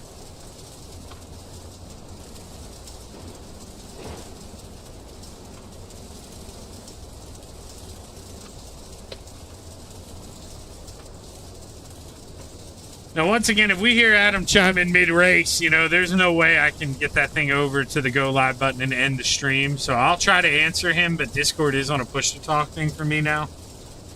So, you know, if we leave Adam in the wind there, it's not because I'm rude. It's because I'm struggling to not wreck me and the rest of the field around me.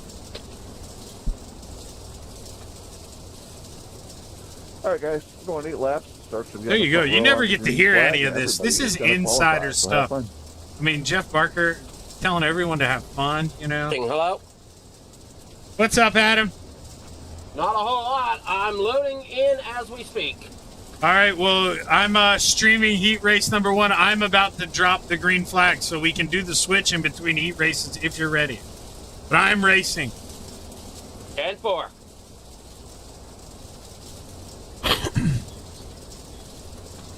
Who's in the lead? Don't matter. Like I'm ever gonna get there. Let's be honest. It don't matter who's up front. Matters is who's behind me and who's right in front of me here. So I don't know if I had this bad a pace. Obviously, you guys saw me clip the wall. I'm not quick. I don't know if I was last place pace.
White flag waves, 1 lap to play. I'm not going to be able to go up here and get Jeff, I don't.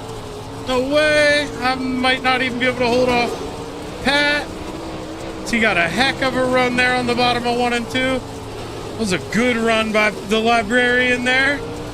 But I'm going to get enough off of 4. Man, I thought he was going to get me. He showed me something there, though. You can run that bottom in 1 and 2. That was a good run from Pat. So I gotta, well, track will change, but I gotta try to remember that. All right, Adam, whenever you're ready. Alrighty, I'm ready. Hit go live. All right, I'm. All right, so we are live.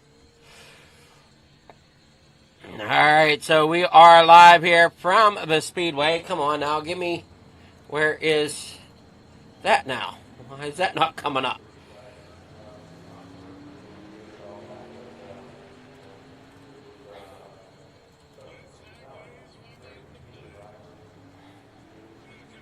There it is. All right, we got it now. We should be good to go.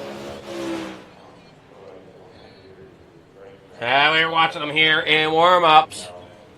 I'll stick with you here. That way we know we got things working. Warm-ups don't take all that long. Normally, I would break there to the sponsor, which is Regal Wraps and Design, but we'll catch them here at the end of the broadcast here tonight. And definitely want to thank Shaggy for hanging in there while we got things sorted out.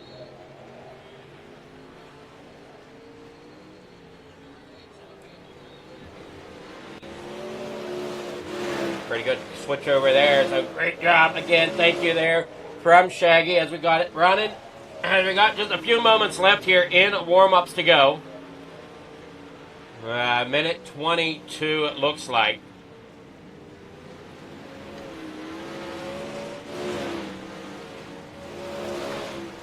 William Watson out there on track here at Port Royal. We had some fantastic racing here in the modifieds. Unfortunately, I didn't have the best races, and I'm sorry to whoever I might have got into there in a couple places. Was not intentional at all.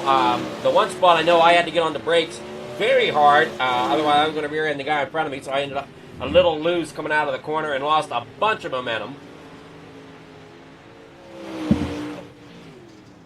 I did a couple times that one race where I had to really get on the binders to keep from hitting the guy in front of me.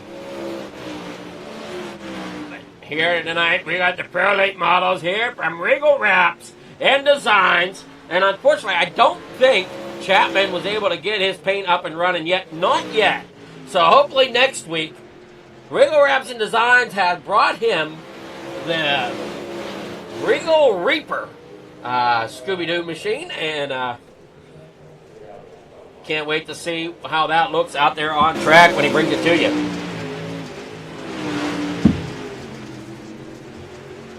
They roll down the backstretch there as they go. You see Chapman out there in the 72. Not too bad here in warm-ups at the moment. Why are they not? Oh, because of that. Ha! There we go. Warm-ups coming to an end here. Your starting grid. We only have 9 drivers. Your Pro Late Model drivers are going to be Trevor Garou out there taking the lead to start early. Joseph Grandy there in second. Third, William Watson. Fourth is Jeff Barker. Fifth is going to be Shaggy with Zach Chapman there in the 72 starting fifth. The number 41 starting outside row number 3 in 6th position.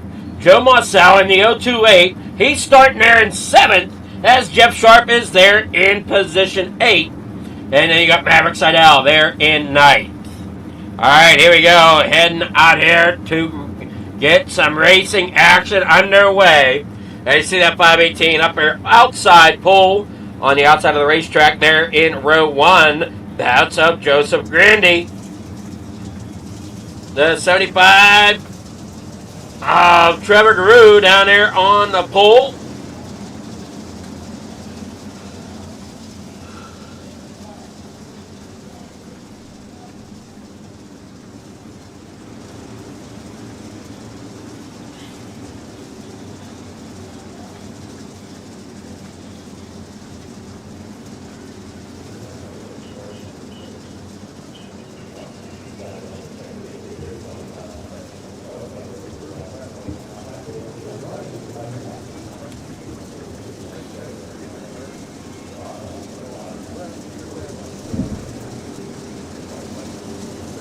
All right, one more lap to go.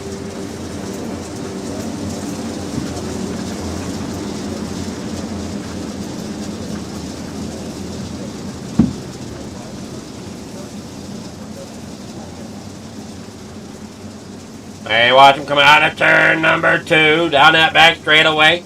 That pace car will pull off back here on the back stretch. Right about there, and we're going to be getting back, handing the field over there to Trevor Garou. Driver is set to rock and roll here tonight.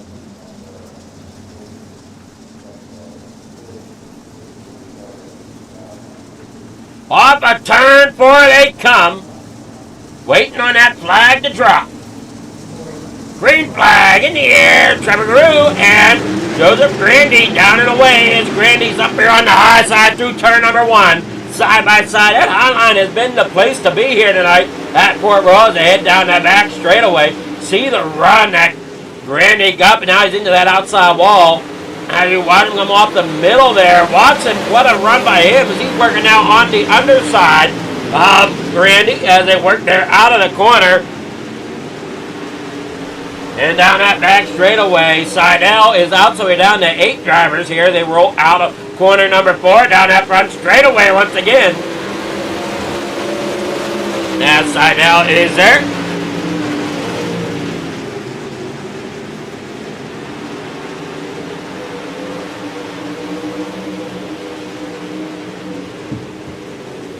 There you see him come off turn number 4 once again with Garou out front, Watson second. Grandy trying to get back up there in the second spot. Now he's down there on the bottom side of the racetrack. Then makes the pass over top of Watson. So Watson there in third. Zach Chapman, he's up a position there in 4th. Getting that thing running well as he rolls off turn number 4 down that front straightaway. Trying to get that. I think he might have a little bit of rust in those driving hands. We'll see down there through turn 1 and 2. Onto that back stretch at 72 coming alive. Back here, Jeff Barker's back here in 5th. In that number 513. Joe Marcel back here in 6th with Jeff Sharp in 7th. Pat Boyce lost 2 positions. Back here in 8th as they roll back around here. 25 laps to go. Trevor Garou out there in front. Joseph Grandy in second. Watson there in third with Chapman fourth. Watson looking to the inside of Grandy now. Off a turn number 4. Looking up top. Going to slide it up.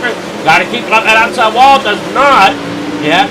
It hasn't touched a little. As now you see Chapman getting a run at him down there through 1 and 2. Down that back straightaway. In the 3 and 4 they go. Chapman down there on the middle of the track. With Watson running a little bit lower off the corner. Down here through the front straightaway. In the 1 and 2 once again. 23 laps to go here this Thursday night. For Thursday Night Thunder Pro Late Bottles. These being sponsored by Real Wraps and Designs. And want to thank the other sponsors as well. There who started the show here with Shaggy TV and Zach Chapman. Yeah, down there through the corner. Look out. Chapman looking underneath Watson.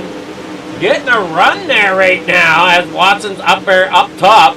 Now he's running there a little bit lower. Now Chapman slides up top. That's going to open the door there for the 513 of Jeff Barker. As Chapman tries to hang on to it, gets that thing slung around the outside, ends up into the outside wall a little bit. Down that back straightaway here in the corner number 3. Chapman gets around Barker once again down there through off of 4. Trying to get run, build up to get up there to battle for third. Everybody's kind of single filed out right now. They work down that back straightaway. Trevor Guru got out front and has not looked back as he's running that bottom side off the corner. Grandy there in second. Watson there third. Chapman there in fourth. Barker, Fish, Sharp back here in sixth with Marcel who was outside. I'm sorry. Wait a moment. We got 228s here trying to figure out who's who. Joe Marcel and Jeff Sharp battling it out. Jeff Sharp there in the black 28. Joe Marcel in the white 28. As they work there off the corner. Down here in the corner number 1. 18 laps to go here at Fort Royal with Trevor Guru out front. Leading the way down here in through the corner. Up, you see Joseph Grandy there in second. Watson there third. Chapman fourth. Barker there fifth. Jeff Sharp in sixth. Joe Marcel back here in seventh. And Pat Boyce back here in the 41 in eighth. Down here in the corner 3 goes Guru. As Guru, as we said, has not looked back. Chapman now getting another run here at Barker, but he's going to make sure that he stays on top of, he's getting a run at Watson. Barker trying to hang in there and get a run at Chapman as they battle it out. That is the third spot that you're looking at there of Watson trying to hang on to it as Chapman's down there on the inside hanging tough. And then right behind him, that is Jeff Barker trying to battle as Barker's down there on the inside. Chapman starting to run that top line, but ended up in the outside wall. Lost a little bit of momentum down there through the turn 1 and 2. In through 3 and 4 they go. Up here onto the front stretch. Guru still up front. Grandy in second. Now we watch that gap there. There's a little over. Well, there. Grandy's trying to close the gap. Hey, Watson up there on top. Chapman now back on the bottom. Battle in the lead is heating up. As you see, Grandy right there behind Guru. Guru's probably wondering, where the heck did you come from? Now they work down through off of turn number 4. Grandy there trying to get up there to battle, as well as Watson trying to battle there with Chapman. Barker in the mix as well. Okay, Chapman up there running the top through 1 and 2, and then he's diving to the bottom through 3 and 4. I know he's running the top through 3 and 4 this time. Just trying to find that little bit of extra moisture. Okay, Guru there now out there in second as Grandy made the pass for the lead. Guru's there in second. 10 laps to go here at Port Royal for the main event of the Pro Late Models. Down here in the corner number 3 and 4. Up there to the high side is Trevor Guru with Joseph Grandy in first. Watson in third. Zach Chapman, though, he's trying to hang on to fourth. 9 laps to go. They came across the strike. And Grandy's out there in front. Guru there in second. Watson in third. Down there off the corner. They go with Guru second, Randy first. Watson in second, but Chapman trying to get up there and battle with Watson if he can. He's been up there a couple times, just unfortunately could not make the pass. Same with Barker. Barker's been up there like he is now, right there behind Chapman. Just can't seem to make the pass happen. As you see that 513 of Barker dropped to the inside, coming there off turn number 4. Gets a run there a little bit, it looks like, off that bottom side. Going to get back to the bottom here. Under Chapman. Chapman into the outside wall just a little bit. Still not enough to get from Barker to make the pass. There you see Chapman roll down the bottom there. That's going to allow that 513 to close the gap and lots more. Coming down there into turn number 1 and 2. Chapman up there on the high side. Barker down there on the low. Watson hanging tough in third. Guru right there getting around the lap machine of Pat Boyce, as well as going underneath of Grandy. Can't quite make that happen there. They roll down here through the backstretch. Up there on the high side. Grandy there out front as your leader. Guru there in second. 4 laps to go for Grandy as he leads them around the racetrack here. Guru in second. Watson there in third. Chapman in a fourth. Barker there in a fifth. He's slowly closing in there on Chapman. Chapman just trying to hang on. You see Grandy working down here in through the front stretch into corner number 1 and 2. Down here off of 2 out through the back stretch. 3 laps to go with Grandy in the lead. Guru second. Watson third.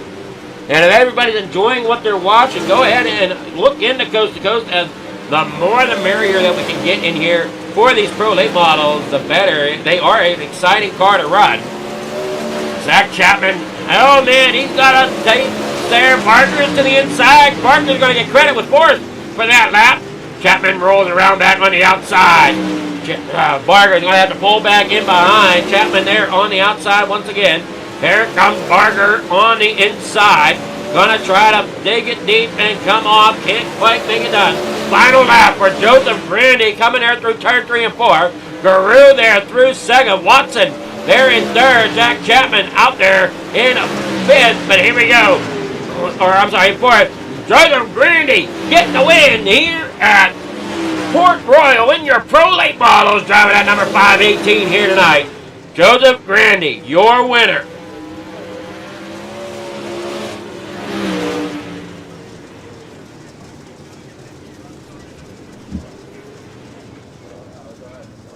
Man, oh man, what a race there. Fourth place definitely had a battle there at the end with Chapman and Barker. But Grandy, for the main event, coming in with the win. Guru in second, Watson third. Here is your results. With Joseph Grandy there in first, Trevor Guru second, Watson in third. Fourth place going to Zach Chapman. Jeff Barker there in fifth. Jeff Sharp there in sixth. Joe Marcel in seventh. Pat Boyce there in eighth. And Maverick Seidel in ninth.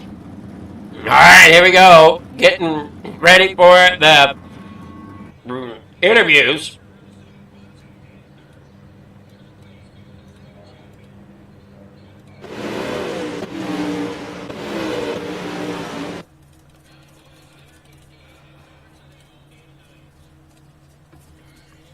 Good with third place here. Watson. Good evening, Watson. How's it going? Good, about you, bud? It's going well now that I'm here. First tried to get it fired up, and I had no mic. I hate those issues. So, I used to have them all the time when I used to stream. Yeah, so I ended up having to restart the computer. So I definitely want to shout out Shaggy for giving me some time there to get in. And great job there by you, Watson, for getting third tonight.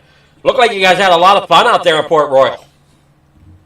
Yeah, I mean, I had my hands full trying to figure out what to do and catch them because they were just pulling me every corner, every lap. I didn't know what to do. Once I got to the top, I felt more comfortable, and it was weird. If I went down low, I was loose and then tight and then loose and then tight. But if I went up top, I could just floor it all the way around the corner. It didn't make no sense to me. Well, he did a great job, as we said, getting third place. You got sponsor shout-outs? Anybody you want to thank for getting third? Yeah. You for sponsoring Regrets Designs, FTM Spawn Speed Shop, Stupid Performance, GripX.com, Dirt Car Series, Vortex Grabs for the Wraps, Coast to Coast, Shaggy TV. All right, great job there, as we said, and can't wait to see what you have in store for us next week. I'll try and give you a show. Well, you Coast to Coast don't disappoint with a show, that's for sure. No, it don't.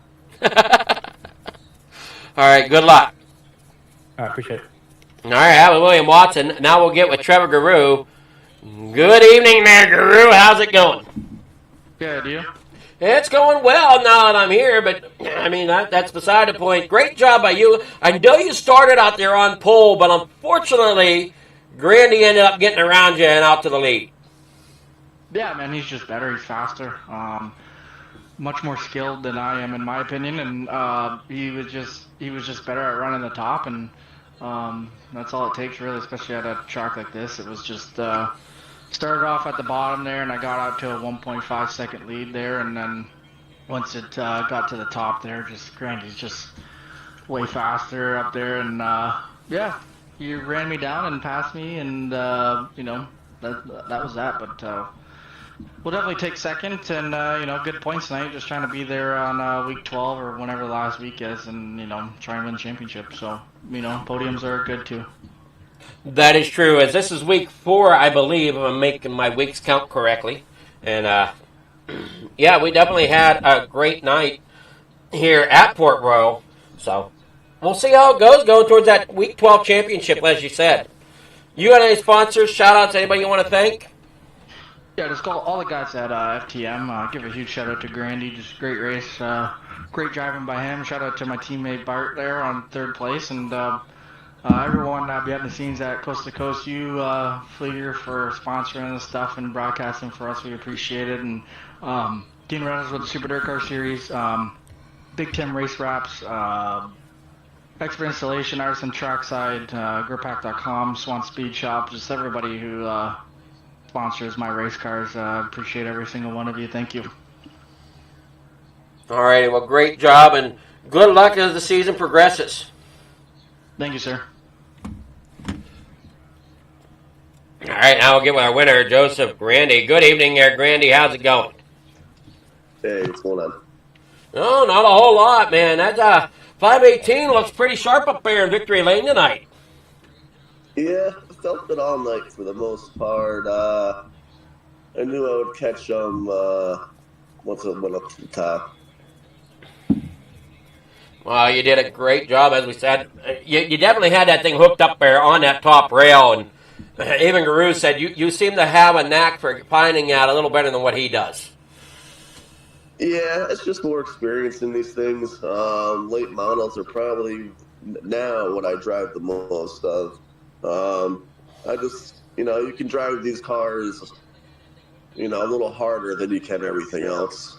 And you just got to learn how to do that. Most definitely. And kind of take us through. You think the track conditions definitely helped you out holding that top lane? Yeah, I knew it was going to be bottom in the beginning, so that's where I did my qualifying time. But I knew it wouldn't last too long. It never does at Port Royal. It usually almost always goes to the top, and it's one of my better tracks. It's not my favorite track by any means, but one of my better ones, and I can run the top here pretty well. So let's hope my spoiler stayed intact and held it down. Well, great job. You got any sponsor shout-outs? Anybody you want to thank? Yeah, I'd like to thank Aiden over at Raise the Bar, all the guys over at RMDB, Catalytic Recovery, Hinkle Homes, Mad Rabbit, Shaggy TV, Highline Cinematography, Reckless Wraps. Appreciate you, man, for sponsoring this event so we can get it broadcasted. All the guys at Coast to Coast, and that's really about it. All righty, well, great job, and good luck as the season progresses. Thanks, man. Have a good night. You too. So that was Joseph Grandy there out front. getting the win here at Port Royal. Thank you all for tuning in here to Coast Racing Network and the brief show there at Flicker Farm TV. But thank you all for coming out to watch. We had a great time, great racing, and we'll see you next week. Once again, thank you all, and have yourself a great, great night.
Precision is our language. Creativity is our weapon. And perfection is the only option.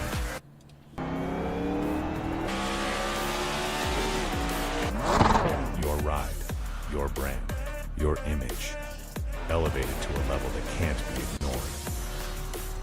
This isn't just a wrap, it's a revolution.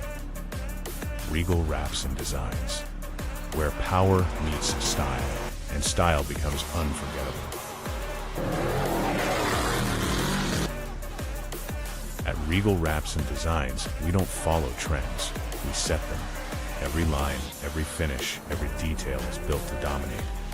From flawless vehicle wraps to bold custom designs, we take your vision and redefine it. Seamless statements, artful accents, hues of harmony. We are Regal Wraps and Designs.